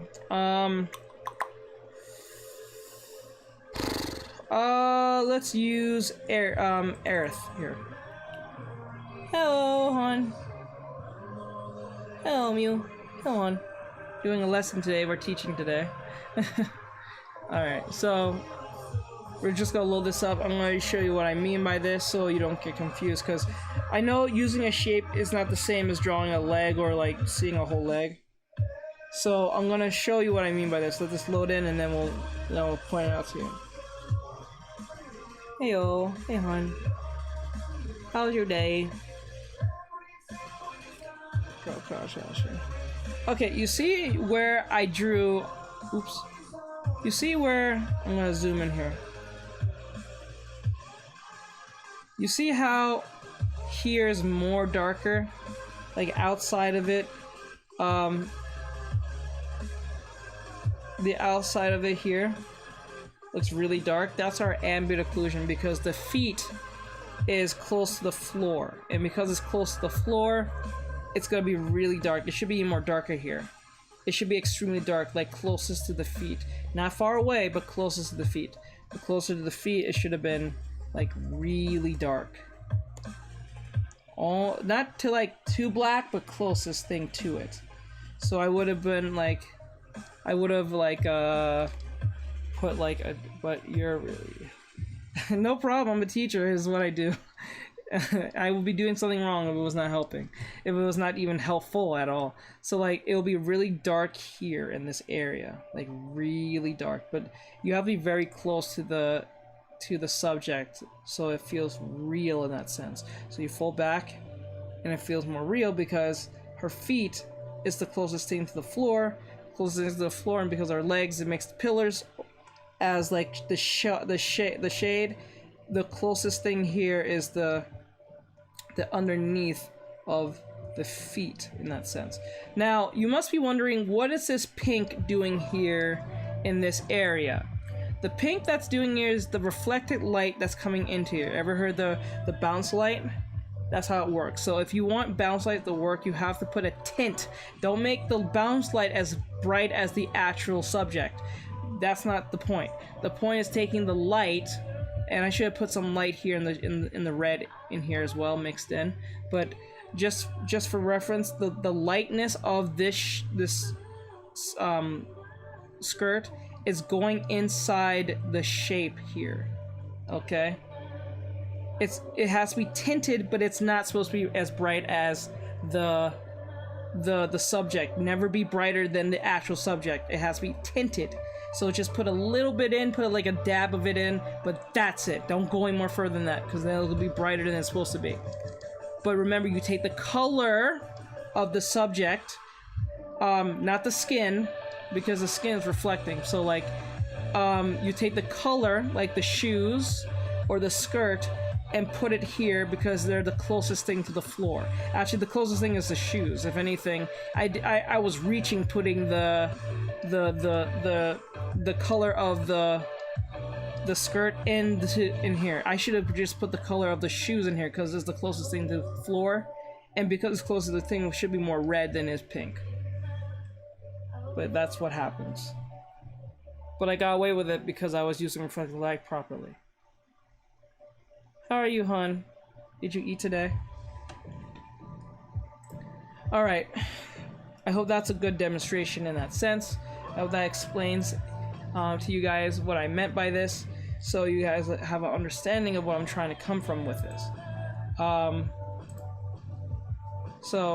And we're gonna get into ambient occlusion in a bit. Let me just put in the shading for this, and then we can really get down and dirty with that, because that's gonna be, it's not gonna be hard to understand. It's gonna be under the same rules. It's just that it's gonna be, you have to be sparing with it, if that makes sense. But I'll show you what I mean by this in a little bit.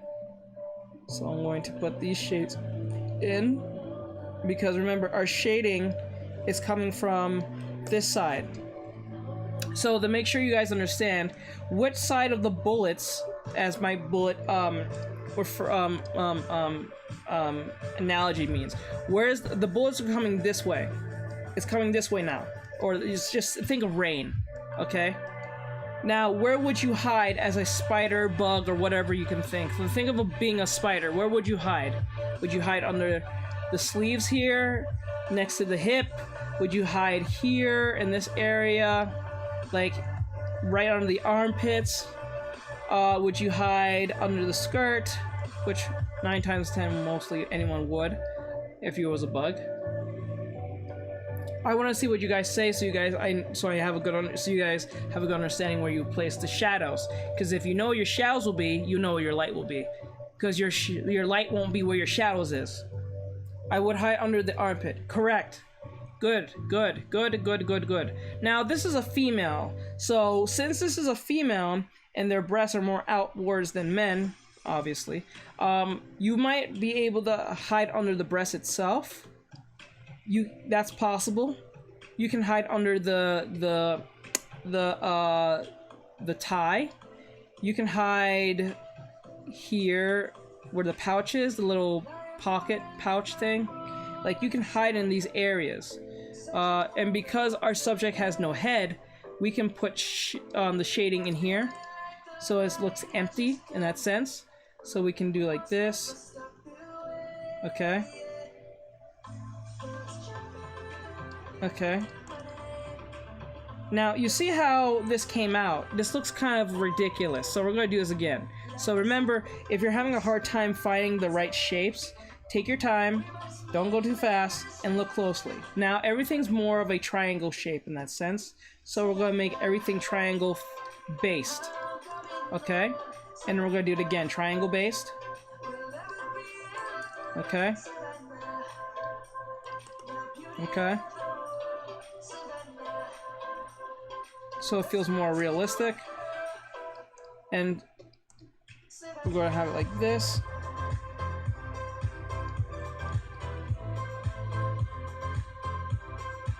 Okay, let that load.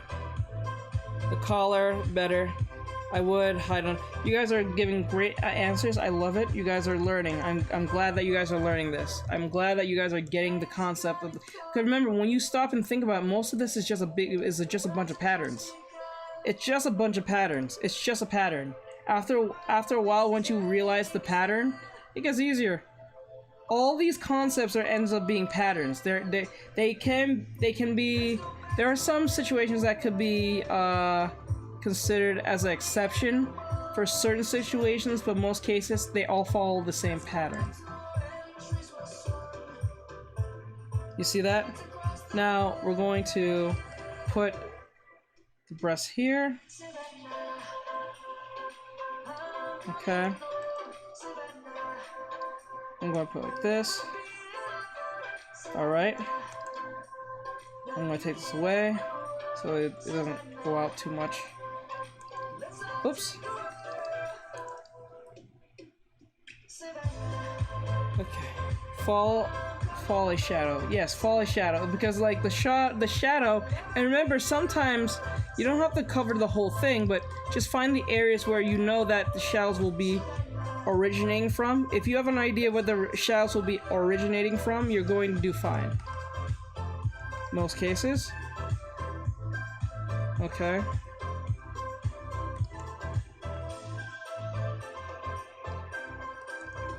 Okay.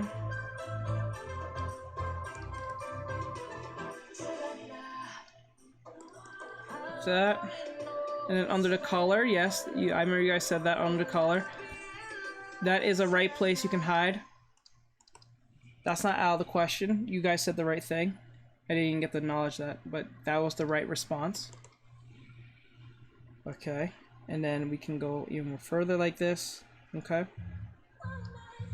Right? Now, because remember, the bullets are coming this way, so we have to be still cognizant of that. So always make sure that you are in the right path.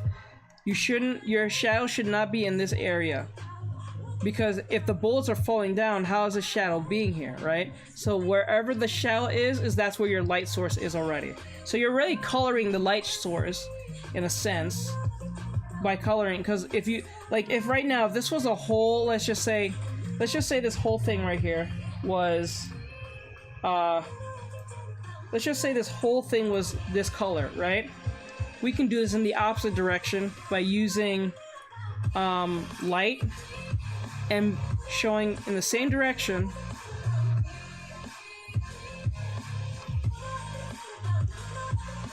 See how that works? And then put a little rim light here.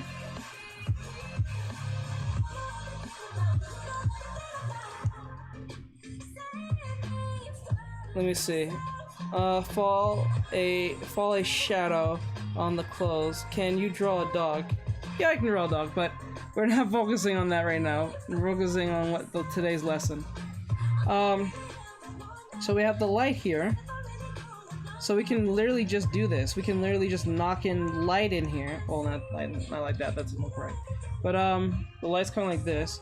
So 9 times out of 10, it's gonna be like this. Okay.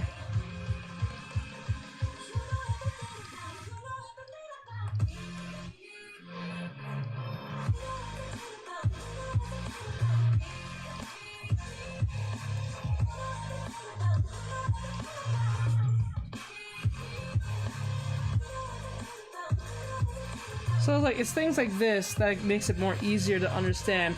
Now we did it in reverse. You see how that works?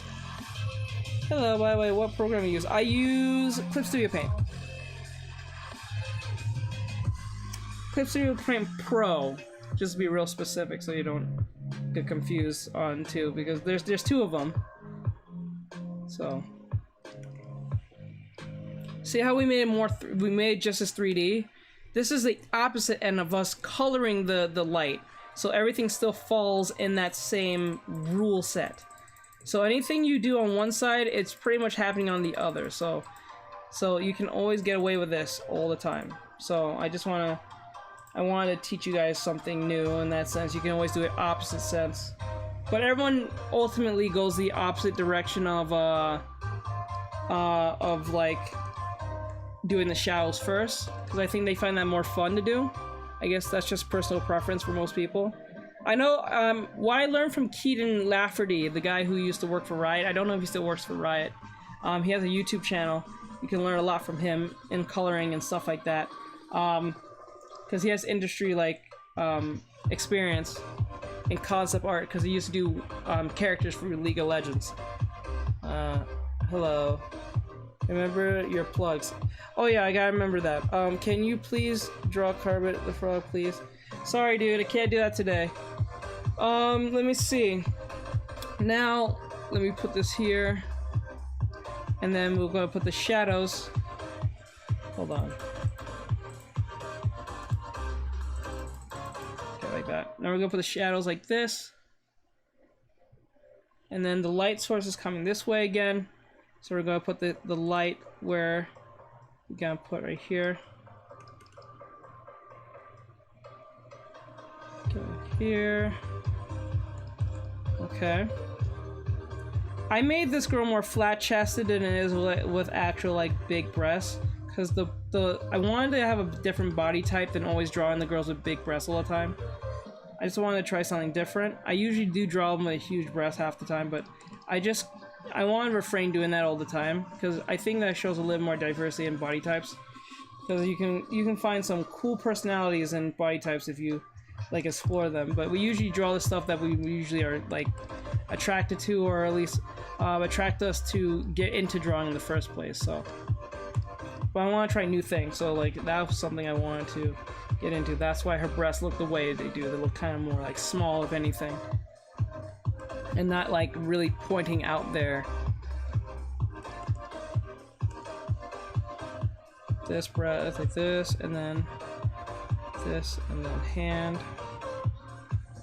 this, and then that, right? And then we have the light coming this way, so this, and then we have the shadow shape. If the shadow's coming, okay, the shadow's coming this way, because the light is going this way, right? So, yeah, these songs are terrible. Okay, let me see. Okay. Let me see. Okay. Well, may won't have Kermit, but we have Camarade. You mean Camarade? Camarade. It was Camarade. It's Camarade. And we had Camarade. Yes. Camarade. I have to post him in a bit. I haven't gotten to post him yet, but I'll have to post him eventually. Or so. Alright, so the light's coming this way, right? So what we're gonna do is put the light source here. I mean the shadow source here and here. Okay, so the light comes in here, and then the light like this, right?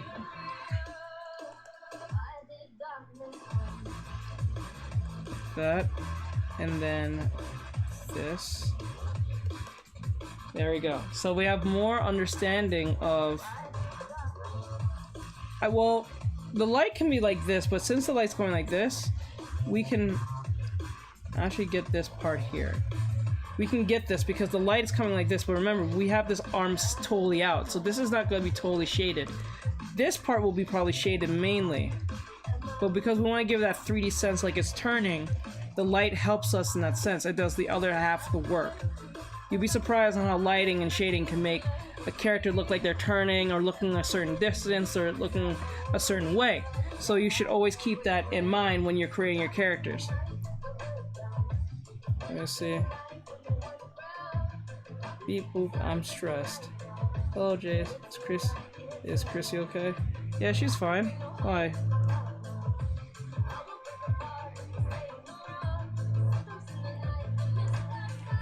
She's fine. Okay, Jesus. Okay, so, like... Then why are you stressed?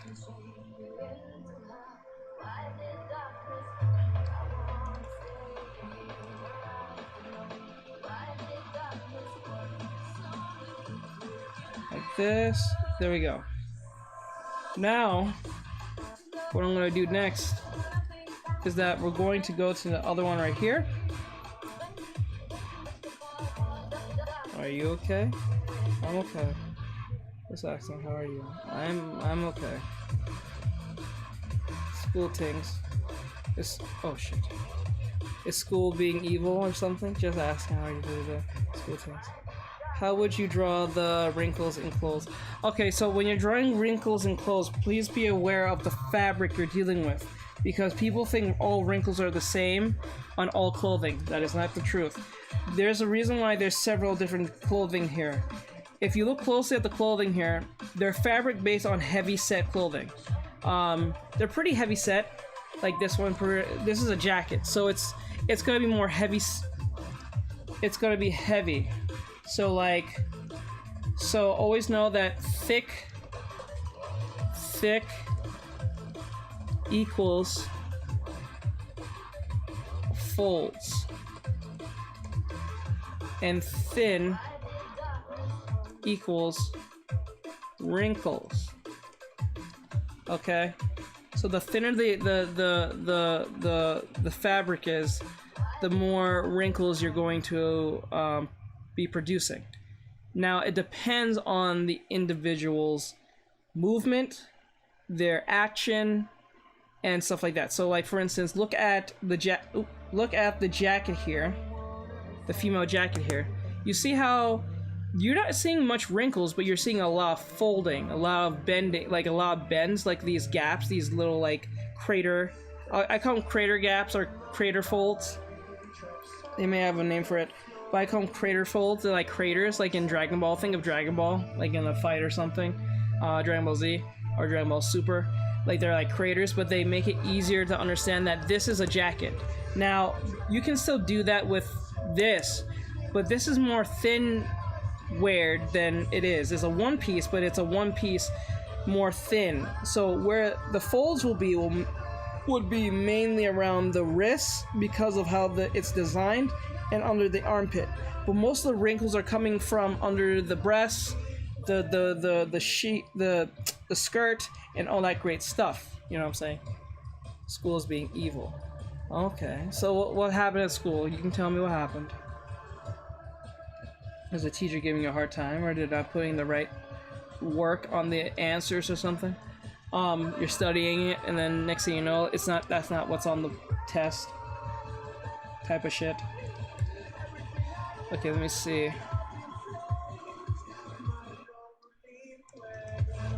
Let me make this shade here. And I'm gonna put a shade here. I forgot to put the shade here. Okay.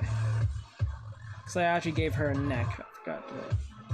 So, like, your brain will, like, okay, so thicker clothing means more folds. So when I say thick clothing, that refers to, like, sweaters.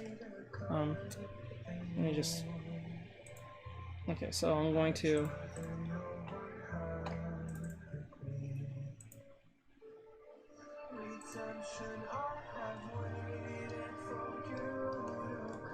Thick equals full, which are sweaters, jackets, winter jackets. Actually, no, not even just jackets. I'll say winter jackets specifically. Winter jackets. Oh no. I guess you can say leather jackets. Leather jackets, but it depends on how tight that outfit is. But if you're thinking about like leather pants, that's more tight fold than is thick, and like leather pants usually on women are usually tight around them. Same thing as men. They're really spandexy. Okay, it's just a lot to explain, to be honest. Hey, you don't talk to me. You gotta tell me things, but like I don't know, you don't talk to me, so I never know what's going on with you anyway. So like,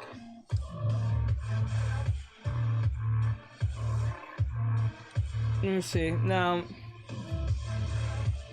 Yeah, so always think about it. So thin equals more wrinkles. Like, it's not that wrinkles don't fold, they just fold less. So like, come on. Less wrinkles. Equals wrinkles, and then less folds. Because you're not gonna fold as much, because if I drew a shirt right now, if I were to draw a shirt right now, that's just a basic thin t-shirt, right? 9 times out of 10, it's going to wrinkle a lot in the armpit area, around the arms, depending on what the individual's doing, or where a case may be, right? Or around the waistline if they're moving a lot. But it's going to be wrinkling like this. Like, the wrinkles are usually these little lines, but these little lines can also indicate tightness at the same time. So like, if you're wearing something really tight, let's say like Raven from Teen Titans, her leotard, I think that's what I was referred to, her leotard outfit is really tight, so you're not going to see a lot of wrinkles around that, because not only that, it stops from the shoulders in that sense and to like the crotch, and that's it, but 9 times out of 10 it's not going to wrinkle because it's skin tight. So the only thing you're going to see when you see Raven's outfit, like I did in the past, hold on, I'm going to use her as an example so I can just pull that up.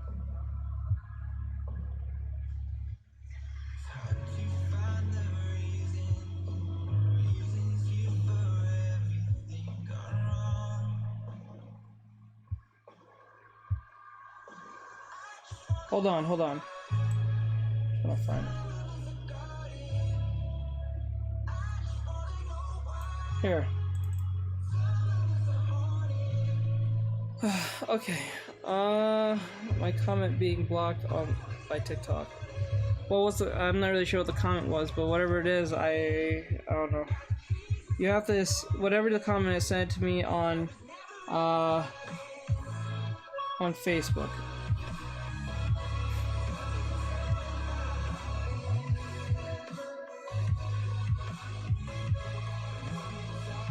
Okay, let's look at this for instance. You see her leotard when I made her. You look closely at this. Oops. Come on, stop being weird. Okay. So if you can see closely, around the area of under the breasts or in the crotch area is where there will be some type of... Let me turn this down a little bit so I can pull it out. Come on, stop being stupid. Okay, there we go.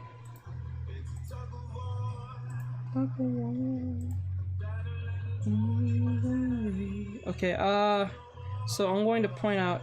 Oh. So here and here would be those. Would be. Let me see. Wow, would you do a cowgirl made commission? Yes, I would. Yes, I would. I definitely would. Especially if it's a commission. Yes. I'll even do the like. Just to let you know, I do my commissions on live too. So if you're wondering, will I get like how do I know you're gonna do the commission? You might see me do it on live as a lesson, as I'm doing the work at the same time. So you know you're guaranteed your work, your commission. So there you go. So I do commissions on stream as well. So you're guaranteed to see the process if you want to see that. Okay, so anyway, so like for instance here, I'm gonna make this more easier to see. I'm gonna make this bright. So like here and here, where the wrinkles will be not wrinkles, but the folding because of the movement of the individual. And since I have her in this sassy type, since I have her in this sassy type like stance, the bending of the bending of the outfit is going to bend like this.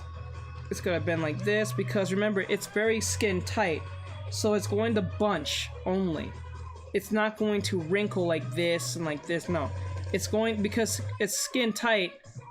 It's just going to bunch. Okay.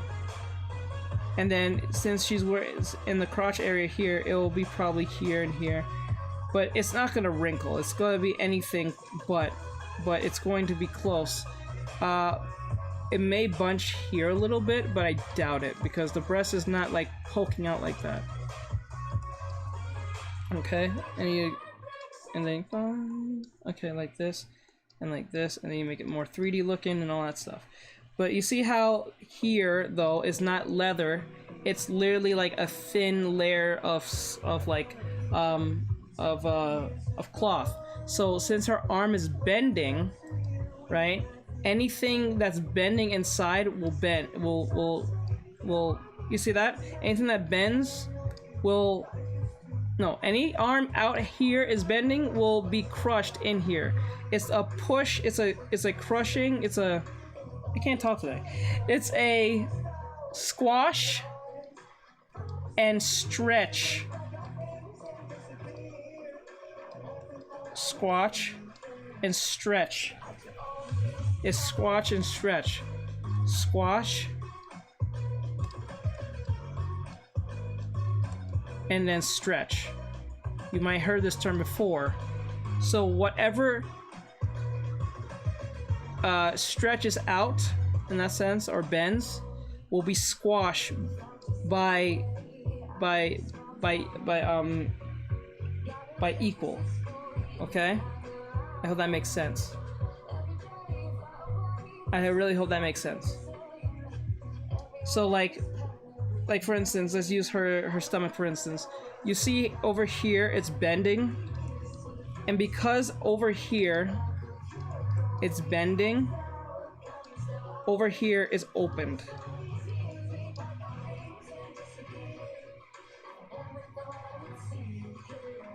See how that works? It's the squash and stretch method. That's what it is. For every bend is a stretch. For every stretch is a bend. Makes no sense. You don't understand? Okay, so what you don't understand, Dakota?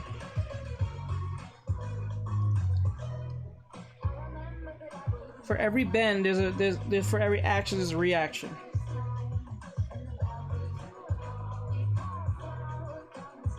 Let me see.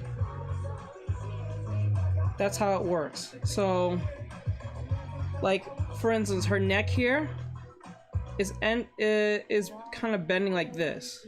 Well, not bending, but it's stretched out like this. So the neck here is gonna be like this, kind of, but not like that because her neck will be broken. But there's a method of that. So there's always a form of balance in that sense.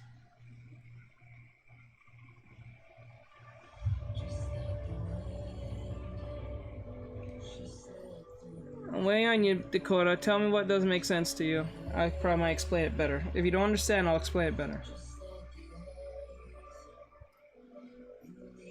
Thank you for the follow. I appreciate it. So like these are just things you need to understand. I can use another example of this. About a previous fan art I did.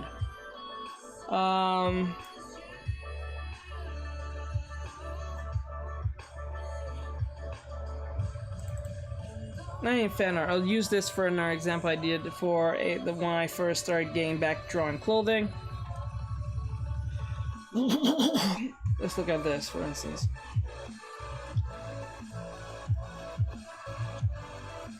See, like here, for instance, you may not see it, but I'm going to zoom in.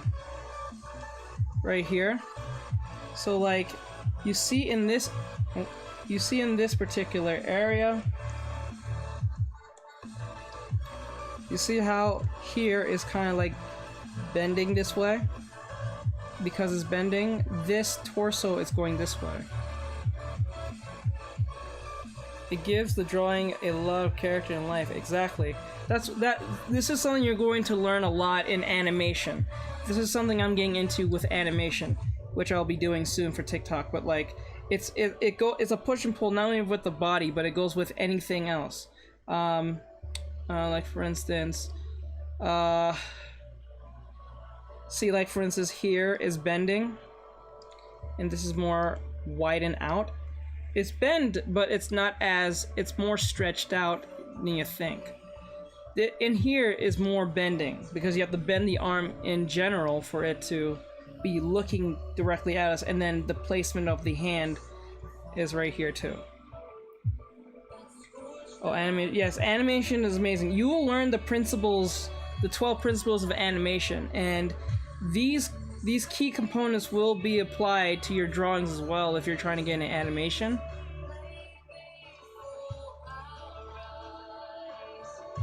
Let me see. Now, like, for instance, you see how this is like one, like that? Just like that. The line of action. Like, because of the bending of this is stretched out. Everything is stretched out in that sense. It's hard to just point out everything, what's stretched and what's not. It's more of that thing that you have to practice to understand. Could skin also stretch? Oh yeah, it depends. But if you're like, say for instance, if you're drawing like zombies and stuff, then if anything, it's going to stretch, but by a certain limit, especially if it's skin. But as clothing and fabric, then they have more of a chance to be more elastic or have more elasticity. But skin does stretch, depending on the character that you're dealing with, because if you've seen like X-Men, I forgot that fat dude's name who gets really big and stretch out, or you think of Fat Gum from My Hero Academia. Those are examples of that when he got in the fight with that one villain, and Red Riot was there to help him and assist him in battle. So there's that. So like, you gotta look at these things, because remember, as you can see in this skirt, you can tell. Let me ask you guys a quick question: is this skirt thin? Is it thin? Or is it thick? I want to see what you guys say. Is the skirt, this whole dress, this green and pink dress, is it considered thin or is it considered thick?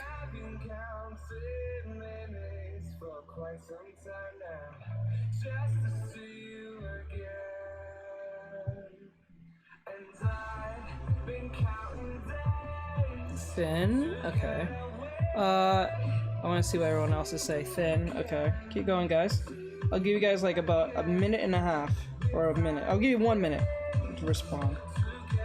I want you guys to see your responses. No, 30 seconds. The minute's too long.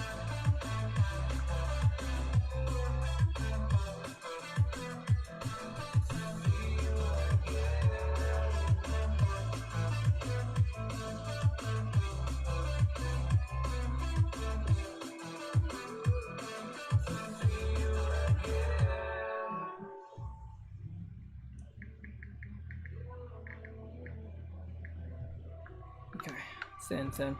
Okay, so yes, the outfit is actually thin.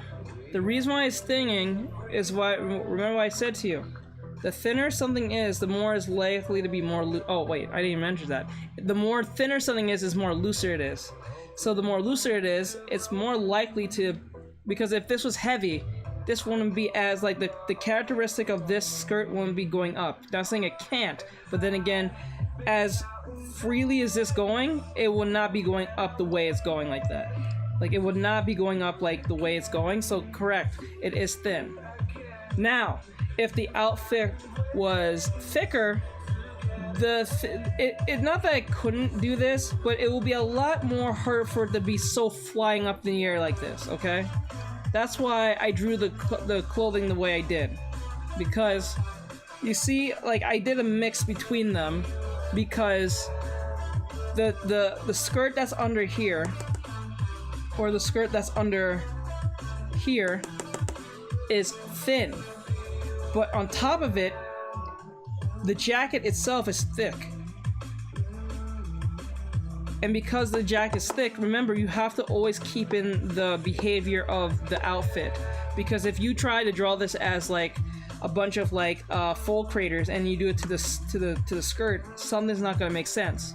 So you always have to make sense of the thinness of and the thickness of your outfit. So I made this girl wear a school jacket. She's in her jacket, but she's wearing a school uniform and wearing her school skirt, but she has a heavy jacket on with her backpack or book bag, whatever you want to refer to. So like this one is more. So if I were to ask you guys, is this why is not why no do this? Why is doing? The hell?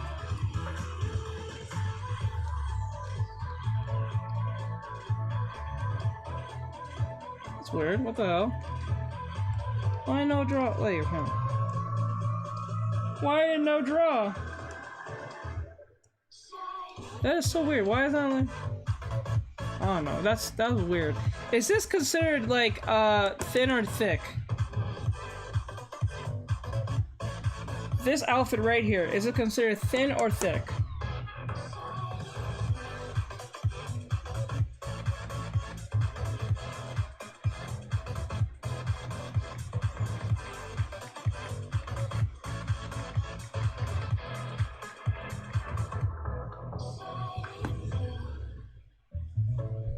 Thin. Groovy Missus says thin. Vanish says thin. I'll give you guys 15 seconds.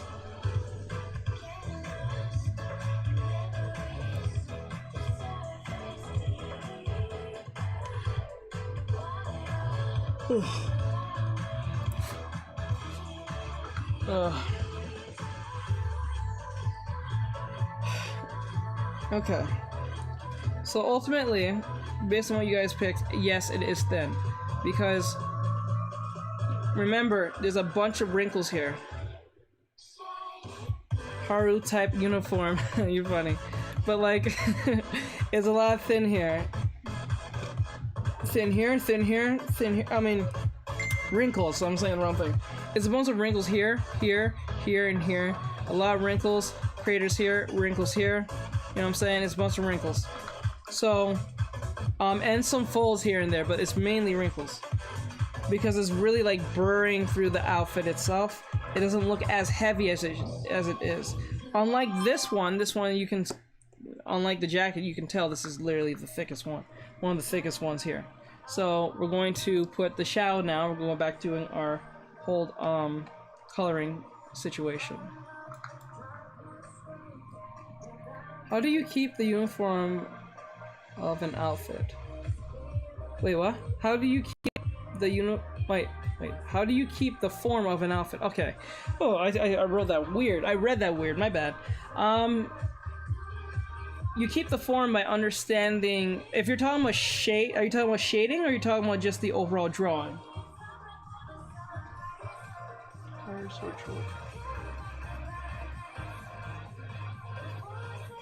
Uh-oh.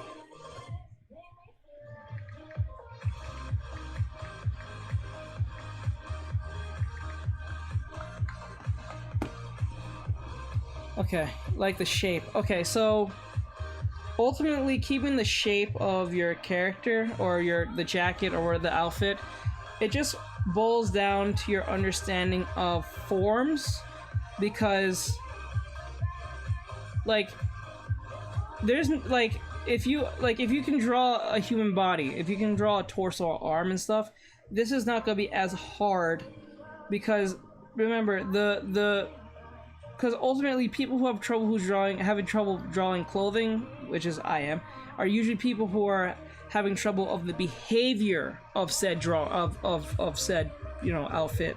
Because I can draw like an outfit in a sense, but if you draw the outfit the way you think it does, not the way it actually does, you're going to make it look flat, you're going to make it look strange, you're going to make it look like it's stuck to the skin of the to the character. All right, so what you should do is to understand anatomy first, because if you understand anatomy, then putting clothes on it is just one extra layer of skill. So you already understand how the arm works, the head works, whatever, the body, because I don't need to draw the head. I didn't draw no head. I drew just the neck and then went with my business after that, right? I didn't need no head to draw this.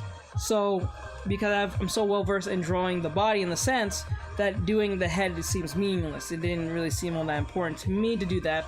That's why I didn't bother to draw the heads here. I just gave the head a cutoff just to give you a sense that there is a head here, but then again, it's not that I'm serious. But then again, I gave a head to this one because I just wanted to make the pose look more dynamic in that sense. But if you look closely at this, all three all fall under either medium to heavy clothing. All of them. You can see the wrinkles you can see the folds. You can see those gap folds. You can see the the crater folds here, here, and here. It gives an indication that this is not a typical shirt. It is more than what it is. It's a heavy set thing. So you should use this type of thing for heavy set clothing, or if you're using it for like uniforms, that can work too, because uniforms like this, because this is an army uniform for females, more school uniform based from like anime. You can put those there, but don't put too much. Put like one or two, but don't put like a bunch, because it's gonna look heavy looking. Those drawings impossible. You must be a god. Like, well, no, I wouldn't say that. I would say more, I'm still struggling with it, but as I'm practicing, it's getting easier and easier as time goes by. So if I was you, I would first understand your anatomy first, and then if you understand your anatomy, this? Controller. Oh, if you understand your anatomies first, like your gesture, your shapes, your forms, your gestures, your perspectives, and your proportions, adding clothing on top of it is just, you don't even have to redraw the character. You just have to put clothing on it. But if you don't understand the behavior of certain fabric, you're going to have a hard time. You know what I'm saying? I know, eeny, meeny, miny, mo. No. What? Eeny, meeny, teeny, little, short, and go up, go up. Oh, yeah. I feel like that uniform is tight. It is tight to a sense, but not too much, because that's where these gaps are here to help. Like here, like, okay. Like, here and here. You see how there's like a space between the body? Like these little chunks here. This helps to indicate that it's not skin tight. That's why these puffs here, this giant puff here, and this puff here, and this puff here, and this puff here, gives you a sense of that, okay, it's close to the body, but it's not skin tight. Actually, this is a big mistake, because here there's for some reason here and here is kind of connected in a very strange way. I may have to fix that later. But, or like, see how loose here and here is. So it gives you a sense of that in a way. Let me see. I feel like the universe type. Alright, so let's go with that anyway. So I'm gonna do the last one and then maybe we might call it night early. But we'll see. So the next thing I'm gonna do, we're gonna put in the shadows for this one. Now, I forgot what was the... So this one came this way, this one came downwards, this one came from right, and I remember... Oh yeah, this one's gonna come from bottom. This one's gonna come from bottom, so we're going to say... Now, since we're coming from bottom, I want to see what you guys say now. Now we're going from here. Now the bullets are coming this way, or I'll say bullets this time. I can't say rain, because rain don't come upwards like that. So, like, where would you hide if the bullets was coming from a bottom, top, like, spacing? Oh my god. Daniel's doing Tales from 4chan again. Good for him. So we'll like put here. If it was going this way, where would you hide? Right here, behind the arm, under somewhere under the hoodie, under the jacket, or under the jacket where the skirt is. Please, please. Oh my god, why is it on? On the left, under the pit. Correct. That's one place. You can also hide under here on the right too, under the pit, but you're not gonna get a lot of coverage, but you're going to. It's a place you can hide. I would put so where I would do this would be here. Remember, always look at most of these drawings like a puzzle after drawing them. Okay. You got no nippies. This. Okay.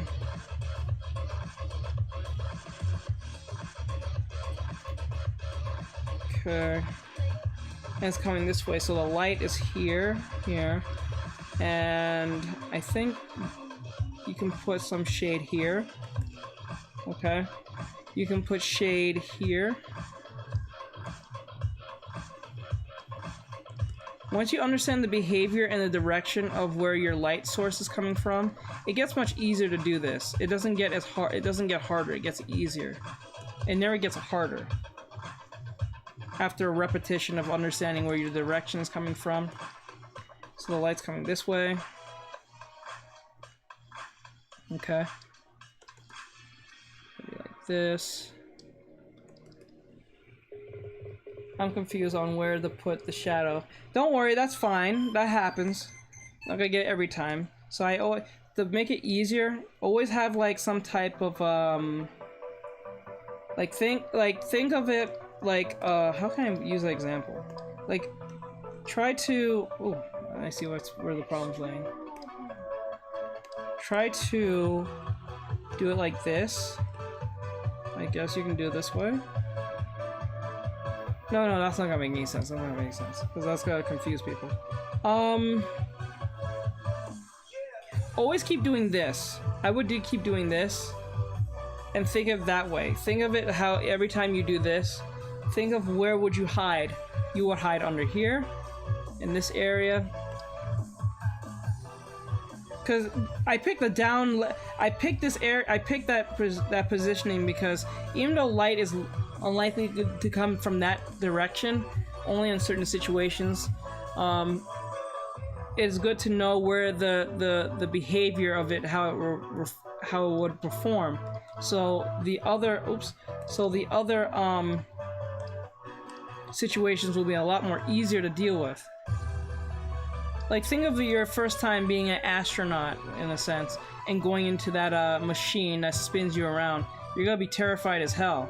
But after a while, you have to learn how to maneuver inside that thing as it's spinning around, trying to do certain tasks in it, so you can get used to the gravity, the spinning and all that stuff.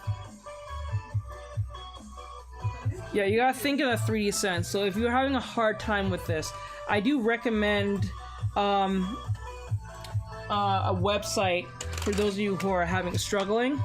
If you You don't have to buy anything. This is an app anyone can get to on your computer, on your phone. You can access it. It's called Sketchfab. I have mentioned this on TikTok before, so I'm showing you guys this right now. Sketchfab is a great place to learn 3D modeling. If you're a 3D modeler, this is a great place you can make money off of.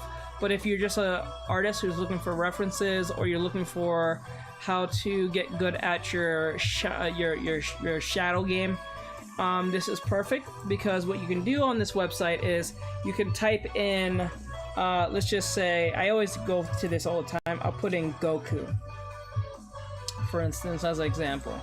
I'll put Goku, for instance. And then what's going to happen, it gives you all these examples of other characters from other shows and stuff like that, right?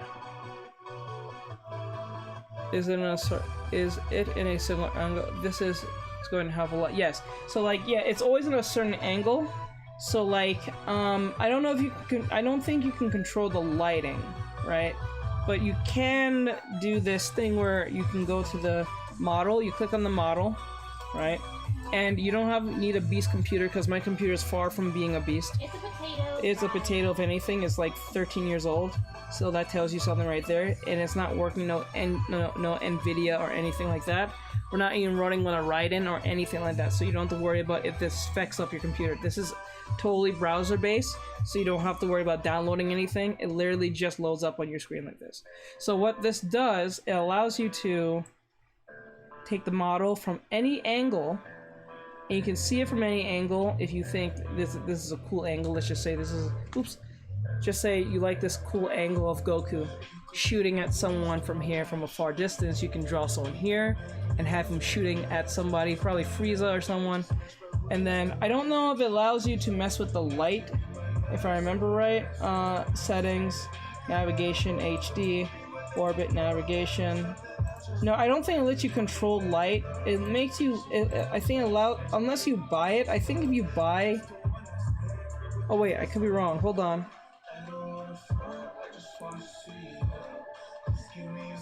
UV render, vector, geometry.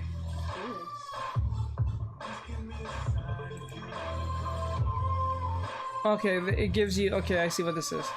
Okay, but I don't think they give you a lighting like setting. I'm not sure. I never used this before, so just bear with me on this.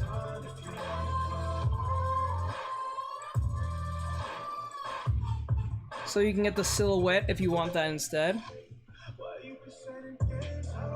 Like, whatever's blocking light is going to be in the shadow. Exactly. So whatever's blocking light will be in the shadow.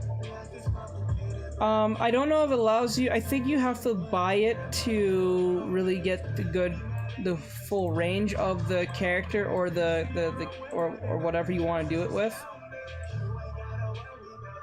I'm not totally sure. So you have to figure that one out on your own. Sadly, I'm sorry.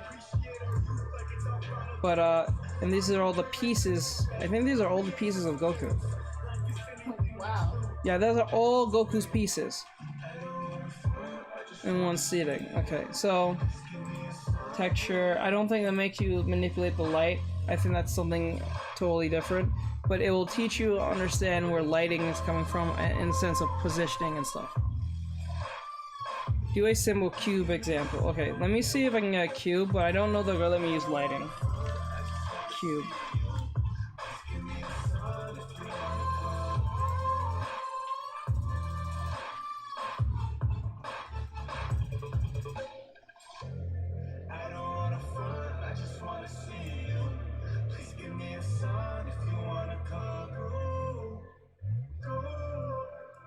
So this, for instance, I don't know if you can move it around if you want, move around your camera if you want, if that rather fits your fancy in any way. Have you tried cross-hatch? Okay, loot cube. Oh, that gives you other options. Oh, okay, I get that what that is. Okay, it's like a, okay. Alright, so I don't know if it lets you use light though. HD? No, I don't care about the HD. First person. Okay. Spectre. Maybe there is one, but I just can't find it right now. Wireframe.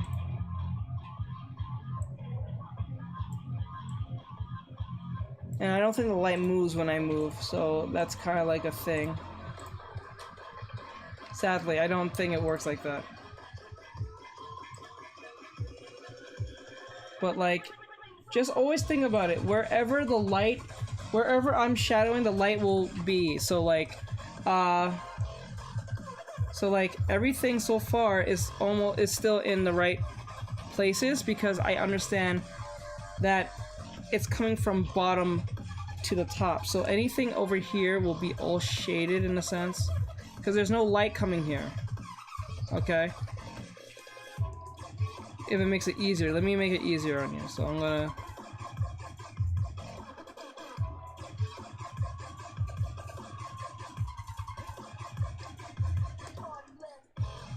Okay.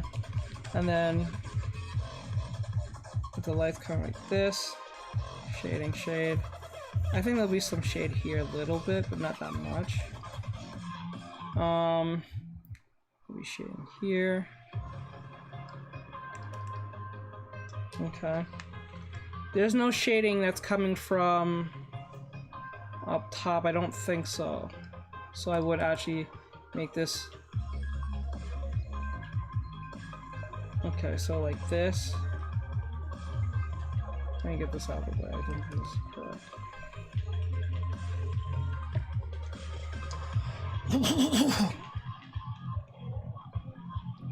Gotta go. Okay, later, milk. Okay, oh, I'll get it now. Okay, yeah. So you can learn a lot from this. Okay, like this. This is how you get better. When you don't understand something, that doesn't make you less of an artist. So don't feel like you're dumb or anything for not getting it the first try, because I never got a lot of things on the first try. And that's a fact. It took me several times to watch the same videos over and over again, and then when I realized their patterns, I was like, oh, okay. Sometimes you gotta watch a video about like 5 times to really understand it. Sometimes even more than that. Trust me, there's many times I didn't want to watch the same video because I felt dumb for watching it twice. But it's more helpful for you to do that than you think. Just by my experience.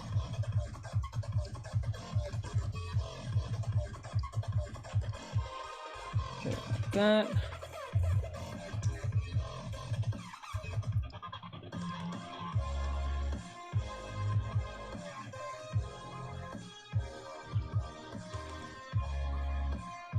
Okay.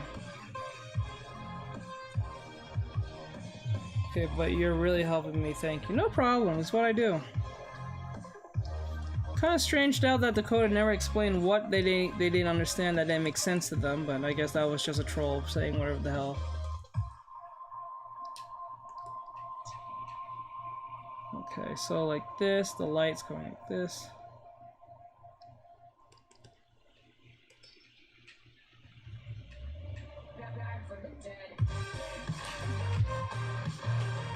Okay, like this.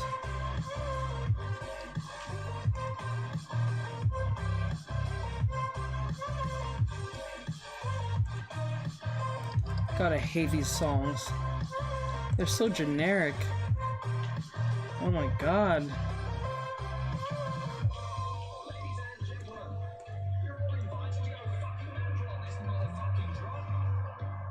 Right here.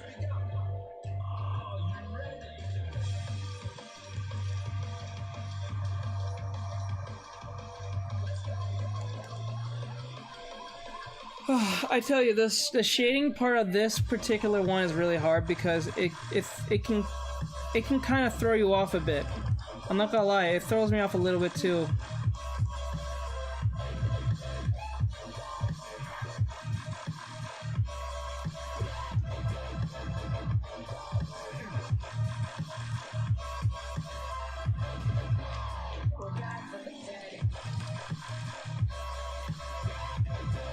Okay, like this, light coming this way. Okay.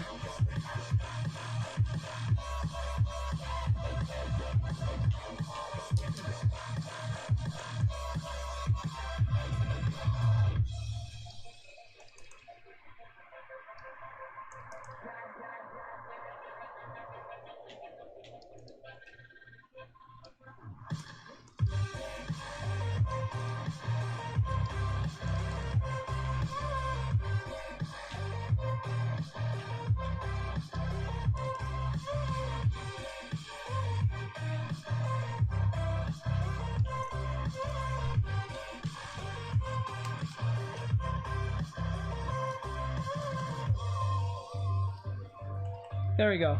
I think we got most of it. Oops. I think we got most of it out of the way. Alright. Because that was a bit tricky, I'm not gonna lie. Because some parts look like it didn't work. But I think we got it. So what we do now, from this point on, is that... Oh wait, I forgot to do one. Damn it. Okay, so... This...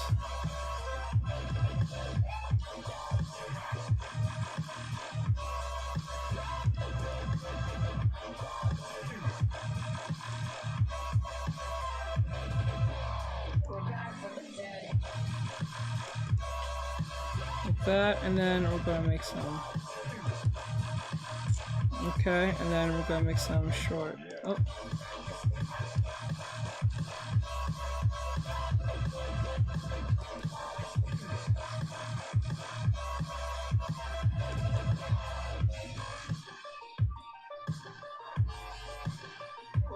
Okay.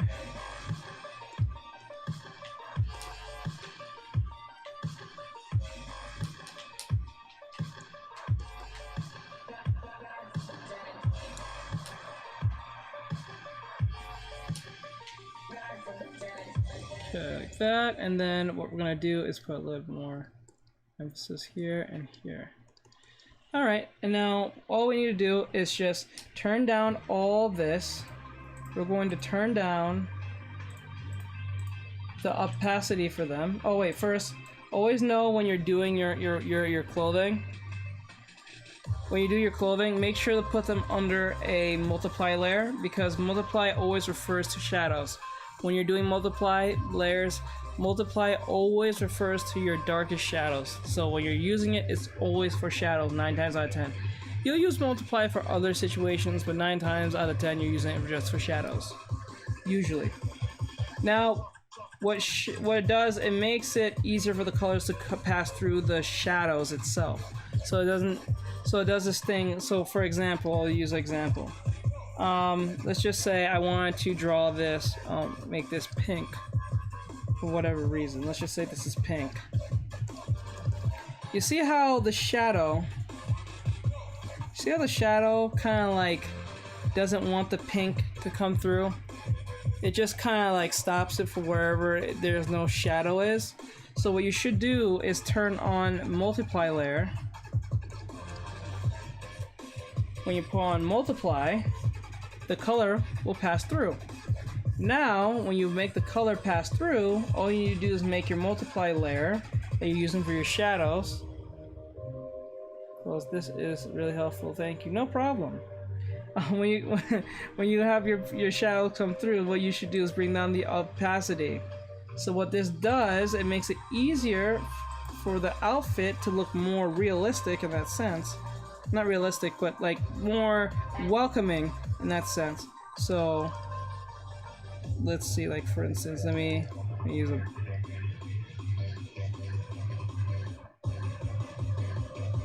that, and then like that. Okay.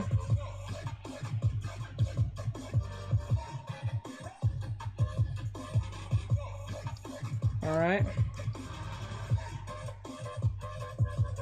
And the best thing about this, I don't have to actually do all the shading anymore for the red, because I already did the shading as grayscale. Just to put the shading right, put the color right under it. Right? Oops. There we go. See how that works? Easy. Now, before we even put in the colors, there's something I need to mention. There's something called ambient occlusion. Ambient occlusion is your darkest darks. Always know what that is, because it's going to be really helpful. So you take your ambient occlusion, you don't go to straight black. Please notice you don't go to straight black here. Never do this. Who does this is evil. Don't do this. Always go close to black, but not all that much. So, like, just be darker than the original, the lighter shade that you was. So if it's like this color, then go straight down here, like about here. Get just real dark, but don't get really dark to the point you can't see anything. Okay. How much is your iPad and No, it's not iPad. It's an X Pen. If you want to know where they all cost and stuff, they're right here. You go to my Instagram. If you have Instagram, you can go straight there on my link tree on my profile right there on TikTok. It'll take you straight there to my Instagram, and then you just click on the Instagram right here. Oh, this is cute. Okay, so you go to my links right here. You'll see something with this girl. It's the face for Clip Studio Paint. You click on it, and then it's gonna open up. Once it opens up, it's gonna tell you all the software, hardware, digital art, streaming gear, referrals, and cheapest to expensive depending on device and genre. Meaning these are all the items that I either use or I recommend to beginners who wants to get into streaming, whether it be streaming their art or even streaming for games. You can still use these things for your games if you want to do that, if you want to do streaming video games. But you want to stream your artwork, or you want to just get into art in general without doing that, this is still here. This is what I use, Clip Studio Paint Pro, what I'm currently using to teach you guys. There is Clip Studio Paint EX. That's more geared to more like comics and I think animation. But you can still do animation in this one. It's just that you can't do 60 frames per second, only 30. I think, or 25. I think 30 to 25. This one is 60 frames per second and comic books. Now these are tablets that are recommended from cheapest to the most expensive. So this is the cheapest one out of all of them. Second cheapest, third cheapest, which is mine. This is one I have right here. That's my cheap. That's the one I currently use, and this is the fourth cheapest. So if you want to go check those out, mine was around 1,600. Wow, that's a lot. But these are not that expensive compared to what he just gave. This is cheaper than that. And this is what I use. This is what I use. This one right here, not the X Pen right here, not the one after this. But this one is the most expensive tablet I put up here for this antique. I think it's from Wacom. There's headphones here. Those of you who want to get in the music when you're listening to your artwork and stuff like that. So they're cheapest to most expensive. So the more you keep going based on genre, you start with the cheapest one and then you go to the most expensive one. Okay, so you guys don't have to wonder if it is. So, and it takes you straight to Amazon, so it doesn't take you to some weird site. So if you want to say you want to get the tablet I have, you just click the link in the bio and it instantly takes you to Amazon. So you're safe. Don't worry, you're not going to no off-brand website or some weirdness. It takes you straight to Amazon. That's it. And then I get a commission for you guys, you know, purchasing it or even clicking the link. So if you want to support in that way, you can. You know, like great stuff. So it's only $4.99. For $4.99, that's much cheaper. When I got it, well, that's a lie. I got this tablet from a friend for 50 bucks because he wasn't willing to fix it, and my sister fixed the tablet and it works perfectly fine. Because he considered it broken, so I got it at like a pretty much a 90% deal.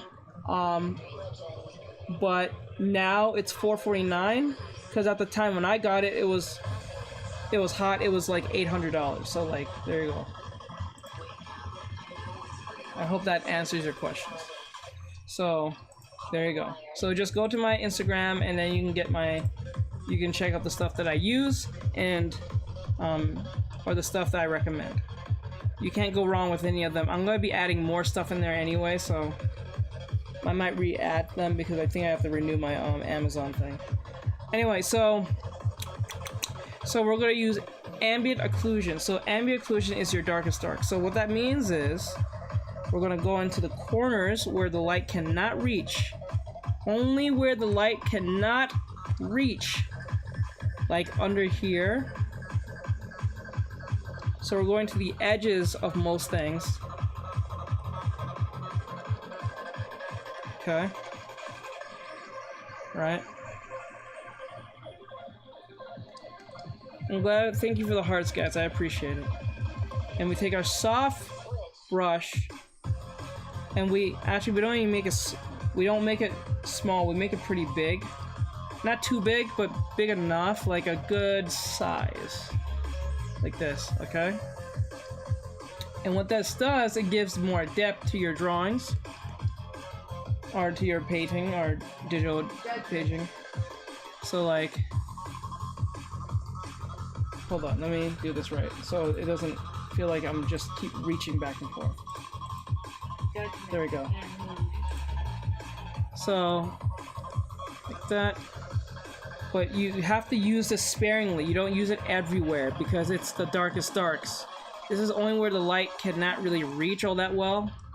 So you just don't put it everywhere and anywhere because you're just gonna look insane and it's gonna look dirty. So like, I'm gonna try this again. And let me see. Let me get a better tool. Okay, we're on the soft brush. Good. Now we're going to make sure you're using a soft brush.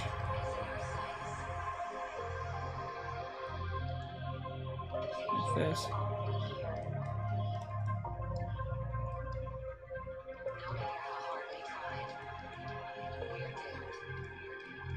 Okay.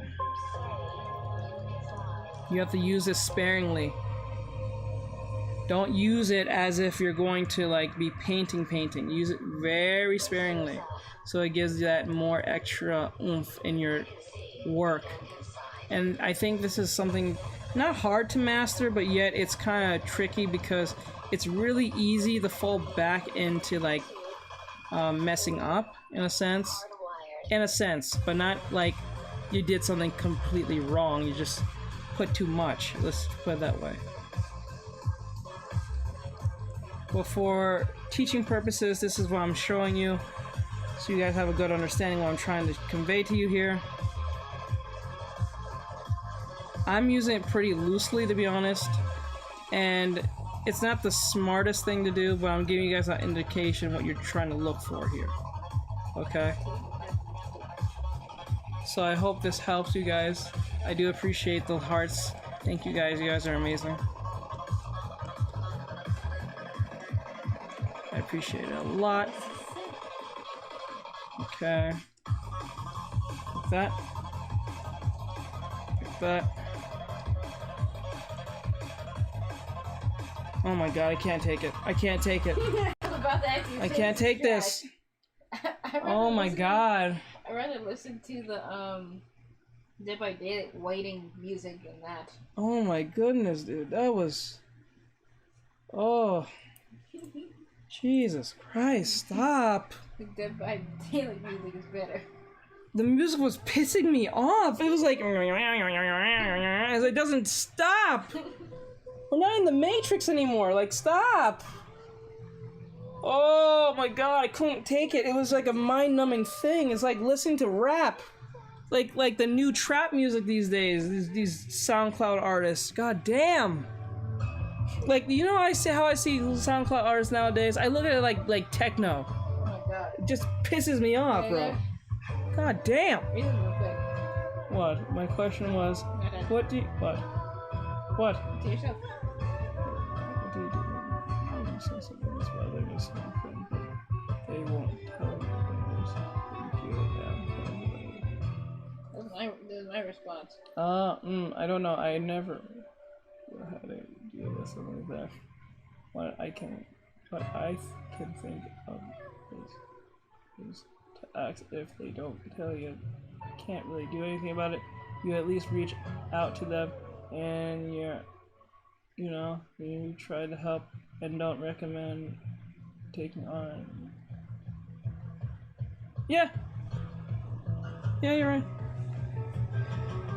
I felt kind of No, I don't. meh when I said that. I wouldn't. Why would you? Probably I should have added something more, but I understood you. I don't know. I don't think nothing's wrong with that response. Okay, okay, there we go.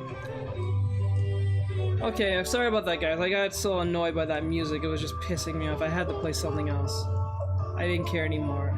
I don't ever give a damn if Instagram gets mad at me. YouTube gets mad at me. Or even, what do you call it? What do you call it? Twitch. I really don't care at this point right now. I don't think they come after you like that, unless you're not saving the VODs or making clips out of it. No. I don't save them. I leave that there for my audience if they need to learn something. I think you can actually rip them up and put them on your Patreon. Can you? Yeah. Okay. Now, we did what we needed to do. We put in the, oh wait, there's one piece I have to do left. And then we'll be done. Now, I put a little of a shading on the breast like this for a reason. To get more, see how when you have a 3D sense of the breast, that's how it works. But I did that in a way for it to look 3D, but it's not the correct way of doing it because I'm using the ambient occlusion to do that. So like, that's not the smart thing to do. I'm just showing that to you guys to show that you can put a sense of, what's the right word? Can't think of it right now. So this is what happens when you hit the multiply layer. Bam! Now it looks darker. I'm going to show you guys this again. Back, forth. I don't know if you guys can see it well, so I'm going to really show you guys this. Hold on, because I know like the look. I know that the camera's kind of meh, so I'm going to zoom in. So, like here, I'm going to turn it off and on. It's off, on. Off, on. See how that works? It makes it darker. What multiply does is it makes the colors darker. It doesn't even let you, it's not only that it makes the colors pass through, but it makes colors darker. That's what its literal purpose is to make colors pass through behind the darkness when you put colors under it. So if I put a red under this outfit right here, if I put a red under this, what's gonna happen is that the red's gonna pass through, but the color that's on top of it is dark. So it looks like it's shading in red. If that makes sense. So like if I took let's say green, I will make this outfit green, I think, because since it's like a soldier outfit, like something close to it, I'll put a greenish outfit. So like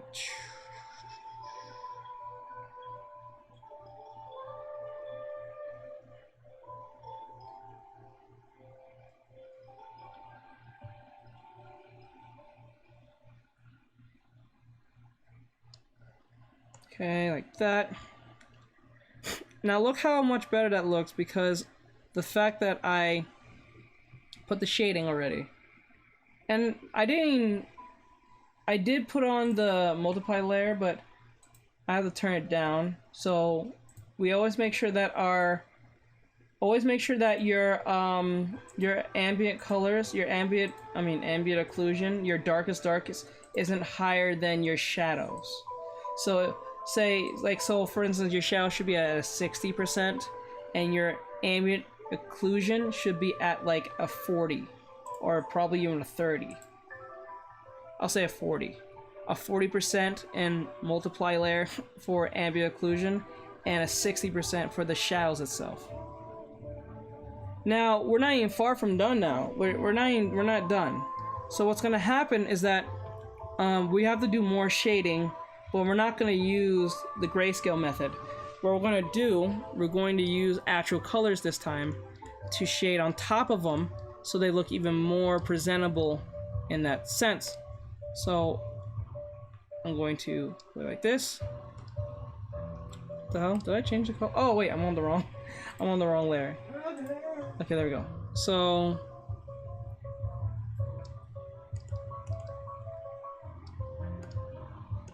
okay.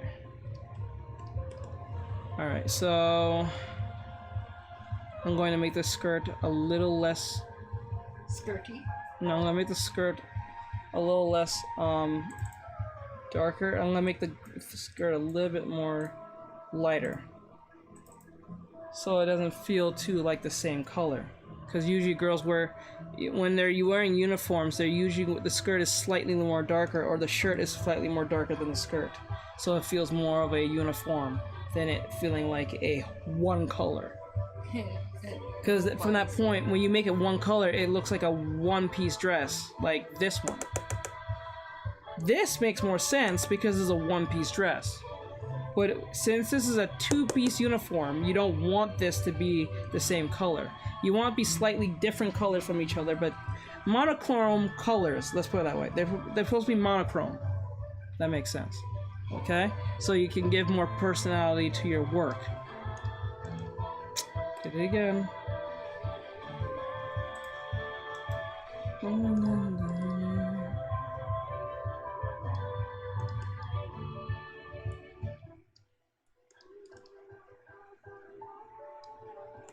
Okay. Okay, so let me put her here. And now we're gonna make the tie. I'll make the tie red.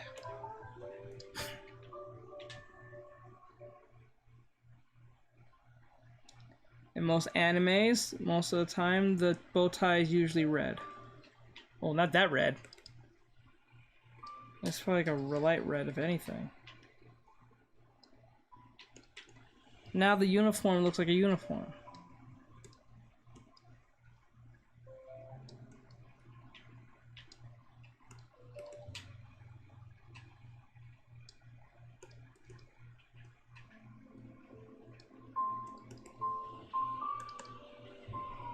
So you see how much light and nicer that looks? And we're not even done.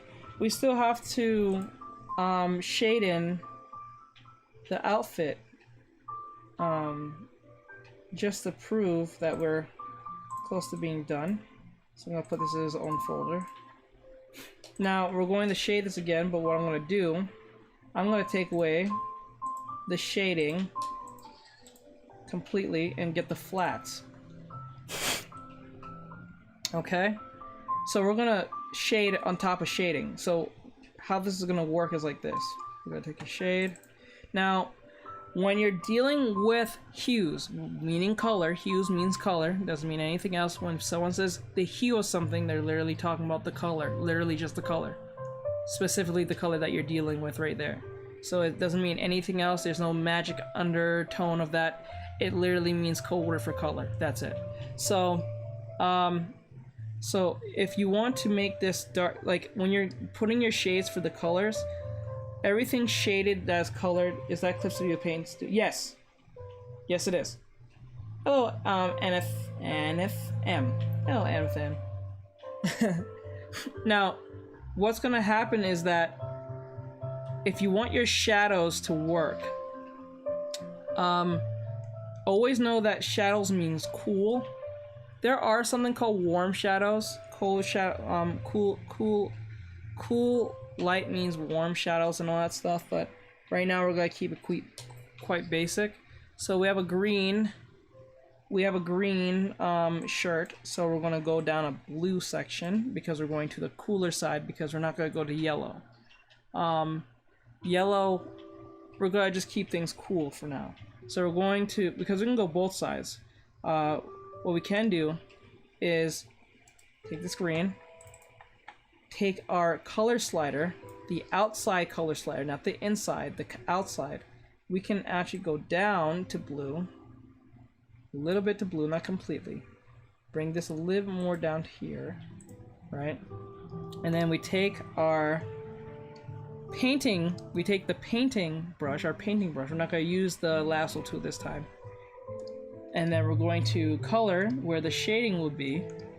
Originally doing the same thing. Okay. I gave you one hell of a scare, didn't I? Okay, like this. That, and then...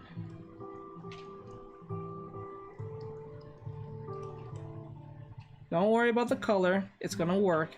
Don't worry. It looks kind of yucky, but that's what's gonna happen. Would you recommend it over Photoshop? The only thing I can say that Photoshop has over Clip Studio, which Clip Studio may have in time, because you can still make Photoshop documents in Clip Studio Paint now, which is awesome because that makes things easier for me to transfer my work to you guys on Patreon. thank God. But I would say that probably Photoshop is the better so far, but I feel like that Clip Studio Paint might end up surpassing it soon in time. But not anytime soon, but soon. Well, it's got soon in time, but not. I don't think not in the next, probably in the next few years or so, but not anytime like this year or anything. But I would recommend Photoshop. The two programs I would recommend is Photoshop and this, because the reason why I recommend Photoshop first is because it's for more like advanced, and for mid advanced or what people who are just really getting into it. Because remember, Photoshop is a photo manipulation type app, so you can still draw great drawings on it. It's just drawings is not the first thing that pops in your head. It's more like Photoshop manipulation in that sense, like pictures and stuff like that. But you can still do drawings and stuff. So I would recommend those who want to get into digital art easily. I would recommend Clip Studio Paint because it's a more beginner friendly to everyone. It is easy to understand. It's not hard to get into. I would recommend Clip Studio Paint first. And if you feel like you're up for the challenge, if so, and you want to upgrade and you feel like you can do more, I would go to Photoshop. Because I have experience on both of them. I have both Photoshop and Clip Studio Paint. As long as you pay for it once. No, because you can't, for Photoshop, you can't pay for it once. They don't do that anymore. You have to pay a service, which is ass, which I see why most people try to pirate their crap. But then again, they're trying to make a profit. But if they did what Clip Studio Paint did, people will more likely go to Photoshop more than Clip Studio Paint anyway. Like, if you get a pay once and done, like, that would be great for Photoshop. That would put Photoshop on the map more than Clip Studio Paint, even user-friendly, in my opinion. But because they want to go down the whole, like, pay service shit, no one has time to pay a certain amount of money, especially if you don't even know if you're going to get into something like this. That's why I'll say Clip Studio Paint, because you pay it once and done, and you don't have to pay a monthly service every month. You can for Clip Studio Paint if you want. If you don't want to pay like the full, I think $200 or $300. I think it's $200. I think it's $220. What you can do is you can pay the monthly fee, if you want. But I don't think that makes any sense, because if you just save your money and just buy the $200, you'll save yourself so much hell instead of buying it every month.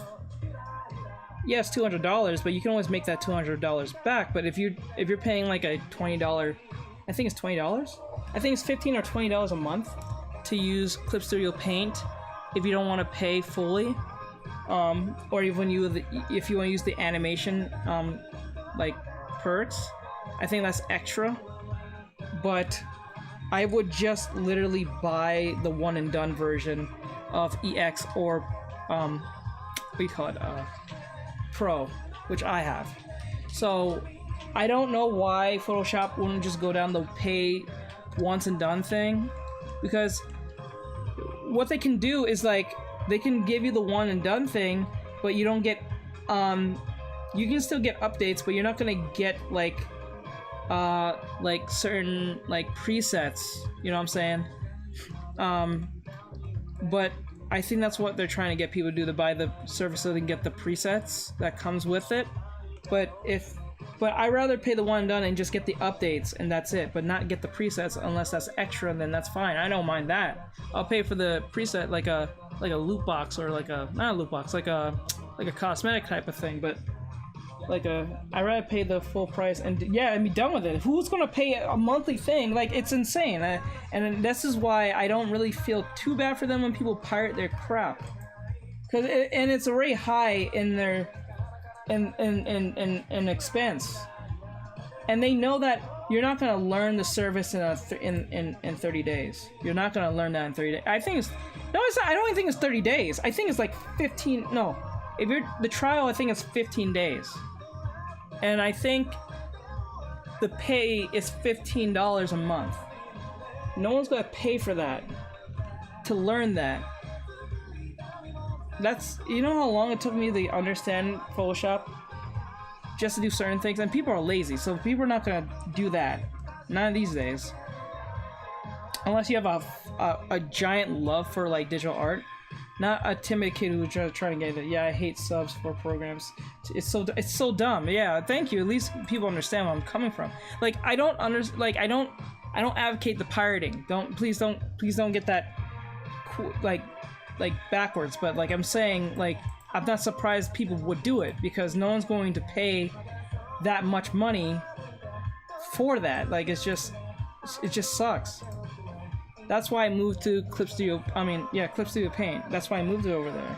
I couldn't deal with it anymore. That shit was stupid. I remember when I started my YouTube channel and I only got Clip Studio Paint just to make thumbnails. And it took me longer to make the videos because I was just getting into the whole video editing thing a while back when I was doing my gaming channel. And I realized that the month was coming to an end because content creation is like tough and long, and $15 a day? No, a month? No, that's not worth it. I'd rather just get pay in day. That's why people go to Clip Studio Paint. I think it's because of that price tag. It's not even because of the features it has. I'm just gonna call it for what it is. Okay, like you can buy Clip Studio on PC, but for iPad it's just only. Oh, that's for real? That's stupid. I really hope they don't do that with the PC version in time. That would be really dumb. That will piss me off. Like, just imagine the people who bought Photoshop back then for the one and done deal, and then it did the whole like sub thing and they have to pay every month. That must have really sucked for them. That really does suck. Okay, also guys, just to mention, those of you who are still watching, now just to let you know what I did with the light, when adding light, you have to make sure that you understand that the colors that you're using is color temperature. All right, so if I'm going to make this bright, I don't straight go to the brightest green. What happens is I get the sample of the green, the base color, and then I go back to my color wheel. I use my color slider to slide to the warmest version of green, meaning I'm going towards yellow. Okay, right, I'm going towards yellow, but I don't have to go completely to yellow because that's too far. But then again, it's close enough. So we're more further away from blue because blue is cooler than yellow, because yellow means warm. Because light doesn't mean cold, light means warm. Because that's where the warmth is coming through. For light to exist, you must have warmth. So the slider will go towards yellow, stick right here in this lighter green, this limeish green. Then we go higher in light and brightness, and then we take our brush tool, and then we start painting in the colors. Now it doesn't look, now since we're coloring our light in, it doesn't look yucky, muddy, or disgusting because we have an understanding of color temperature. I hope this helps you guys in that sense. If that makes sense to you, please let me know. I will explain how that makes sense if there's something confusing you or throwing you off. Please don't be afraid to ask a question. I am willing to answer any question if you're confused on something. So, don't do the whole, I take a green and I go to the brightest green and then call it a day. Don't do that. Only newbies do that. Do not take the green. Don't go to like a green and you're stuck on this base color green and then you just go here and then you call it a day. That's not how it works. That's why most of your colors may look like crap, because people don't take the time to actually study this. And it's a simpler pattern too. That's what makes it funny. And then you go, and you make your light overlay just so it'd be more vibrant in your color. Oh yeah, I forgot to make this multiply. Now you see how much darker that is? Now what we're gonna do with our multiply layer is that we're going to turn it all the way down. We'll turn it like by 30%. All right. Now we have our overlay and everything. Now we need our second version of light. Exactly. No, I totally understand that. See, that's insane. But if Photoshop just pulls back and say, you know what, we'll give you guys a deal. We'll just give you like, we'll make it $300. Because like if you make it like if you think about it, if you pay $300, that covers like the whole year. You know. But I don't know. I don't know if they do yearly, annual. I don't think they do annual. Do they? No, they do. I think they do. I think they do annual fees, annual subscriptions, but then I just feel like I'm buying an Xbox Gold package, gold card from this point. And I feel like I'll get more out of that than I would out of an actual like Photoshop subscription. I just don't think subscription-based models under certain situations like that works. But you know, it is what it is. So we're gonna put some light here, and we're using a soft brush. Make sure to use a soft brush for your light, your highlight. Do not use a hard brush. You use your hard brush for your light, and you put your soft brush for your highlights only. Okay, so it feels more softer because the highlights are not hard. They're usually soft in their nonsense most cases, so you don't have to worry about that part. So it looks a lot more softer in that sense. It makes sense. Okay, there we go. Because remember, think of the light as like a foundation, like a platform, and then think of the highlight as a helicopter, literally like slowly. When I say slowly, I mean the soft brush, slowly landing in those areas. But not everywhere has to have a highlight. Please be assured of that. Be very sparingly, like the ambient occlusion. Please be very sparing of your highlights. Do not use every second to use your highlights. It's gonna look like crap.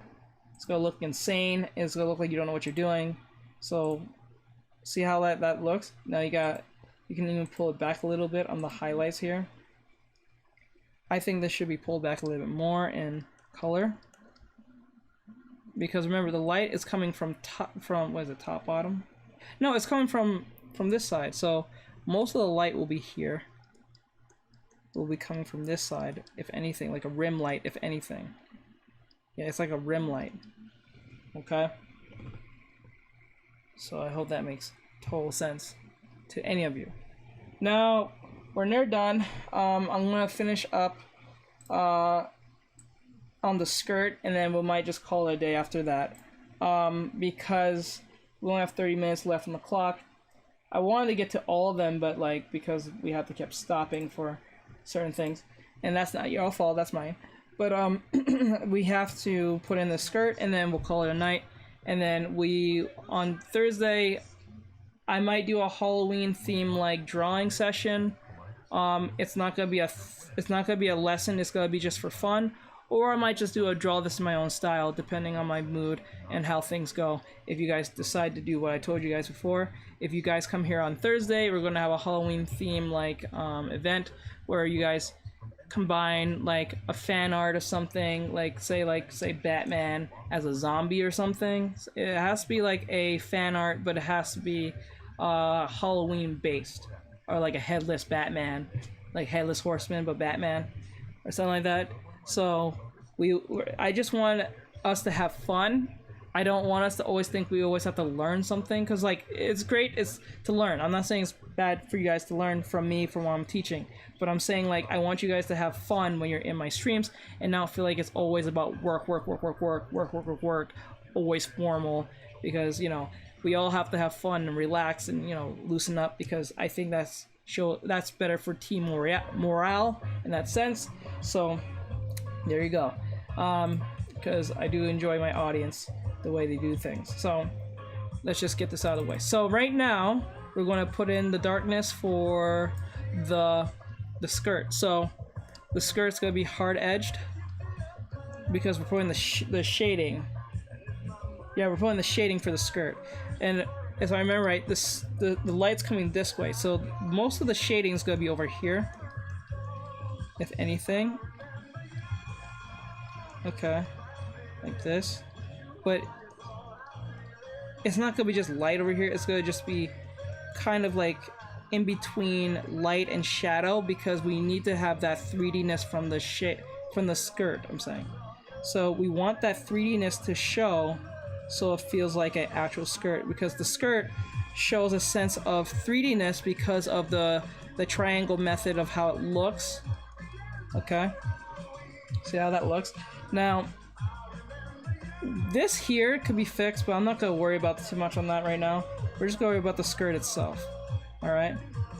Remember.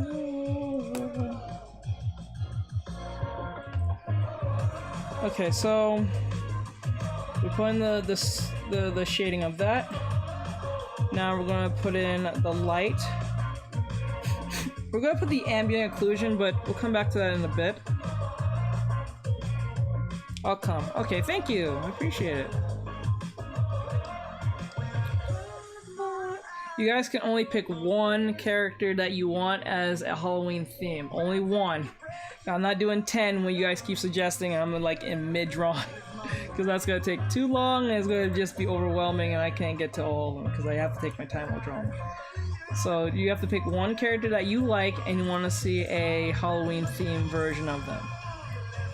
So if you guys want to join that, I'll put that as a as an event for Thursday. And be stronger. Okay, now we got the base color. Get the base color of this, right? And then what's gonna happen is, since we want warm, we're gonna go up high, well, up a little bit, go like that, because we're going away from blue. Okay. Make me stronger. Okay, I like that. Hey, Vanish. Oh, look at that. You have Twitch. Nice to have you in Advantage. I don't know if you guys are having trouble over there on Twitch with the sound. Please let me know if you are. Because it really does help to let me know so I can try fix it. Because it's not all that great when it comes to this computer, so I'm very aware that if it has problems, let me know. Okay, see how that looks now?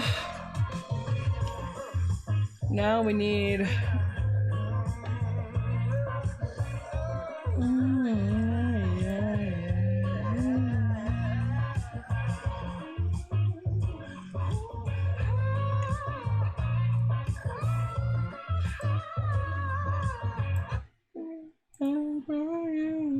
Okay, now what's gonna happen is we're gonna go even more further down, go up towards this thing, and then we're gonna make this white, and we're gonna put the highlights in where the light is already shadowed in, like this. Okay.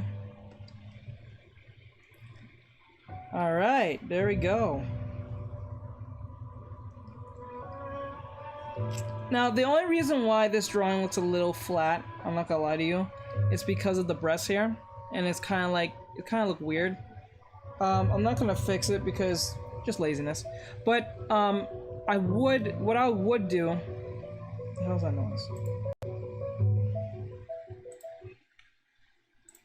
What I would do is take, I would fix it next time when I get the chance, but I'm not gonna do that now. I have to go. Okay, later, Vanish. Thank you. Albert, I hope my stuff worked. It looks different when that... It looks different that when it looks like on your TikTok. I'm pretty sure. I wonder if it's better on the Twitch or is it better on the TikTok? I think it's pretty sure better on the Twitch. You're doing a Halloween challenge. Is it just for characters from anime? It doesn't have to be from anime. It could be from Marvel if you want. It could be from any franchise. I'll try to draw them, but I'm not gonna guarantee that they're gonna be great though. But if it's anime, it makes it more easier on me. But if you want like, I don't know, Batman or something, or Superman dressed like a, I don't know, like a zombie or something. Yeah. Okay, so let me see. So the one last thing I want to mention is something called reflected light or bounce light. This is when light is bouncing off the clothing or a surface area, and it bounces with the color alongside nothing else, something else, but less weaker. So what that means is we're going to take this soft color, hit that red, and we're going to go to our green, because we're just using this as an example. We're going to our green army girl shirt, and we're going to put a little bit of tinted red in here. Not a lot, because you don't want to be like brighter than it is. You just want a little tint in there, so it shows that there's reflecting from wherever angle it's coming from. So since they're coming from here, I'm gonna say it's gonna come from inside this. Down below, oh, yeah. Okay, so like this, and then overlay. Okay.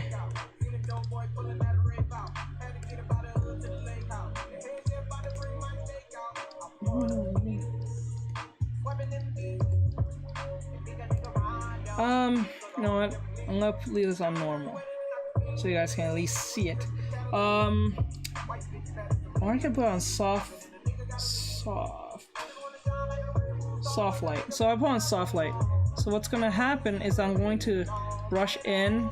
Oh no, never forget it. Oh wait, no, it's too dark, cause that's why. Forget it. I'll just put on normal. So like, I'm gonna put in some softness of red into this. Okay. And what that does, it gives a 3D understanding, or at least a realistic understanding of what light is. Because what it is, it's light, weak red light going into the green. So that means that the light that is reflecting onto the red from here is projecting its red on here, because its light bounces into this, but it's not going to be super red like this, because that will make no sense. The light, it weakens the color, so it's going to be tinted in there just enough for you to see it, or just to notice it. Like, I'm being very modest in it, to be honest. I hear it like that. So that's something to keep in mind when you're doing your coloring, okay? Hope that helps. So with that said, I think, and this light can always go into the shadow as well. Always know that. So always keep sure when you put in your light source, there is a light that's reflecting bounce light back in here, right here and back. Okay? I'll color the rest later. It's just that we didn't have time to do them all. I try to be as diverse as possible in the coloring phase. I don't think these are going to be posted. I think this is clothing 10. So this is my 10th time of drawing clothing. I posted 6. And 6 was this one.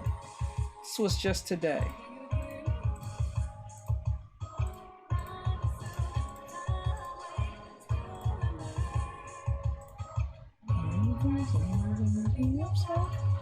Alright, so this is what I did for today. Oh, I posted for today. I will be doing 7, which I don't know where it is.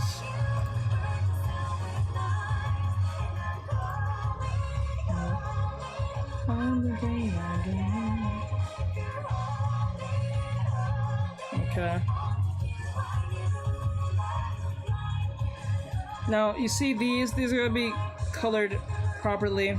I just gotta fix them. They look kind of dull, but that's fine. That was the point. It was for them to be more dull than they'd be more interesting, but I'll bring them to life when I can.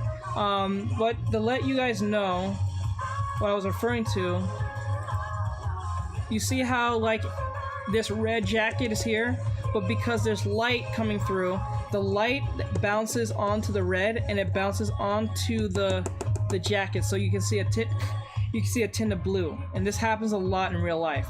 So like from here, from this angle, there's green coming into the hoodie and the angle from where it's coming from. Not only that, the red is giving off its own thing. So there's red here and there's red here. So it goes, the same rule applies to everyone. So there's green coming here, there's red coming here, there's blue coming here, and there's green coming here. Red coming here, and there's a little blue tinted somewhere in here. Not that close, but here. So this is called bounce light or reflected light. They're the same thing. It's the same exact thing. They're just two different names, same thing. That's really what that is. It's just light bouncing with the color hue onto something else, but just a weaker version. So that's why there's only a tint of it, not a lot. Actually, I think I put a little bit too much tint in it to make it still too noticeable, but it should be there. So I hope that was helpful, everybody. I think we hit the mark today, and I actually beat the time today at 9:43. So I hope you guys enjoyed today's lesson. I think this was fun. I think we got a lot done instead of me just kind of running around with my head cut off. So with that said, have a great night, everyone. I'll see you guys on Thursday. Remember, I'll be posting up the event for Thursday, the Halloween fun time thing. It's gonna be either between Halloween theme event or draw this in my own style, probably Halloween themed in that sense. So with that said, have a great night. Keep safe, guys. Keep practicing out there. I am your anime artist slash art teacher on TikTok, YouTube, and Twitch. So if you guys want to attend more of them, please jump in and always make sure to come in. I'm here from 6. I'll just let you guys know. I'm here every...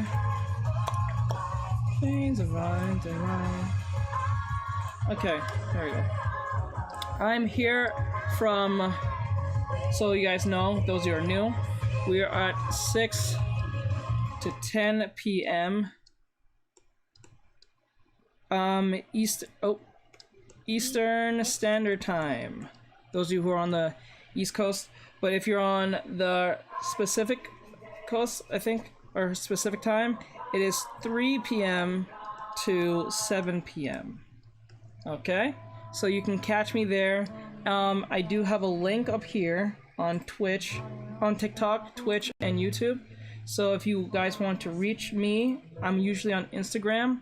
But if you want to check my other social media, they're here on Instagram. But if you don't have Instagram and you're just on YouTube or Twitch or TikTok, you can always jump on the TikTok and click on my link tree right here, because when you click on my link tree, it takes you straight to all my social media, from my commissions website, my TikTok, my YouTube, my Instagram, my Twitch, Redbubble, and Patreon.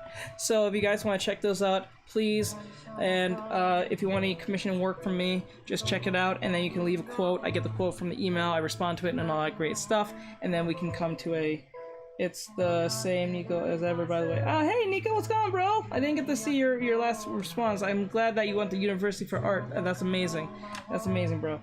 I guess the critique... Oh, wait, forgot. No, hold on, guys, don't leave.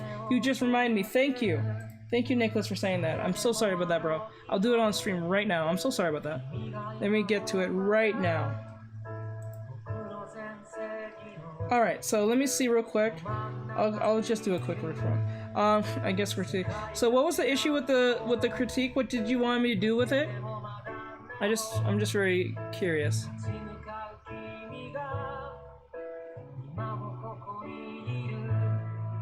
What's up? We're about to get off, but I'm about to do a quick critique on his artwork here. As far as I see it, he's pretty much equally in the right place. The only thing I would put is a little bit more crease lines where the pits are, because you don't want it to look like this, because they're gonna look like they have no arms. Not for art, but it's still in learning art though. Okay, I got you. Okay. Alright. Next stream. Okay, later crazy. Okay. But I kind of don't remember. Okay. It's alright. But Nicholas, if you're still here, the only thing I have no problem with any of the drawings so far. Everything's in the right places. The only thing I would just do, the only thing I would just fix is just the armpits here. I don't know if you can see it, but here, I will put a little more crease here and crease here. Like, crease inside the arms itself. Also, I don't see what you're doing. Oh, fuck, I forgot. I'm not showing the display. My bad. Hold on. Display. There we go. Sorry about that. So, here and here are the only two things I will just deal with. I'll just put a crease in, more lines inside the armpit itself, so it feels like it's more wedged in there, because the reason why you want it wedged is so it has that understanding of 3D, because you don't want it looking like this, because it's gonna look like a weird, like she doesn't have like a rib cage holding her up or something. just to be clear what I mean, I'm just saying, where's my, because everything else is proportionally right. It's just that you just want to have that crease in there. So like if I was to draw the breasts the way I was just drawing them, I would have like, okay, like this, and then the arm should be in the armpits like this. This right here, like that should be there. Like, or let me use a better example. Let me use, where's Raven? Here, you see Raven here? So I would put the crease here, inside, like crease, like this. Is there an example of how it should look? No, as far as I see it, you have the right example. You just need to put a crease in and that's it. Like a crease is just like that, just to indicate that the breasts is like the armpits are there, that the arms are there, if that makes sense. I don't know if that explains well. Let me use, like, okay, perfect example here. Like here and here. They just have to wedge inside like this. So like if the breast was like this, say like how you had your breast like this, oops, like this, I would have it wedged like this. The crease, yes. Just crease and that's it. And everything's good. You're good up from that point. Just put in the crease. Just put the crease like more outwards like this and like this, like this and like this, and you're good. Everything else is good. And make sure to put a what do you call it? A collarbone. Put a collarbone because she's not overweight, so, and she's not muscular either, but she seems to be somewhere just skinny and just really skinny. So I would put a collarbone where her collars would be, so like crease inside and stuff like that. So that's something important. But other than that, everything's good. You're good.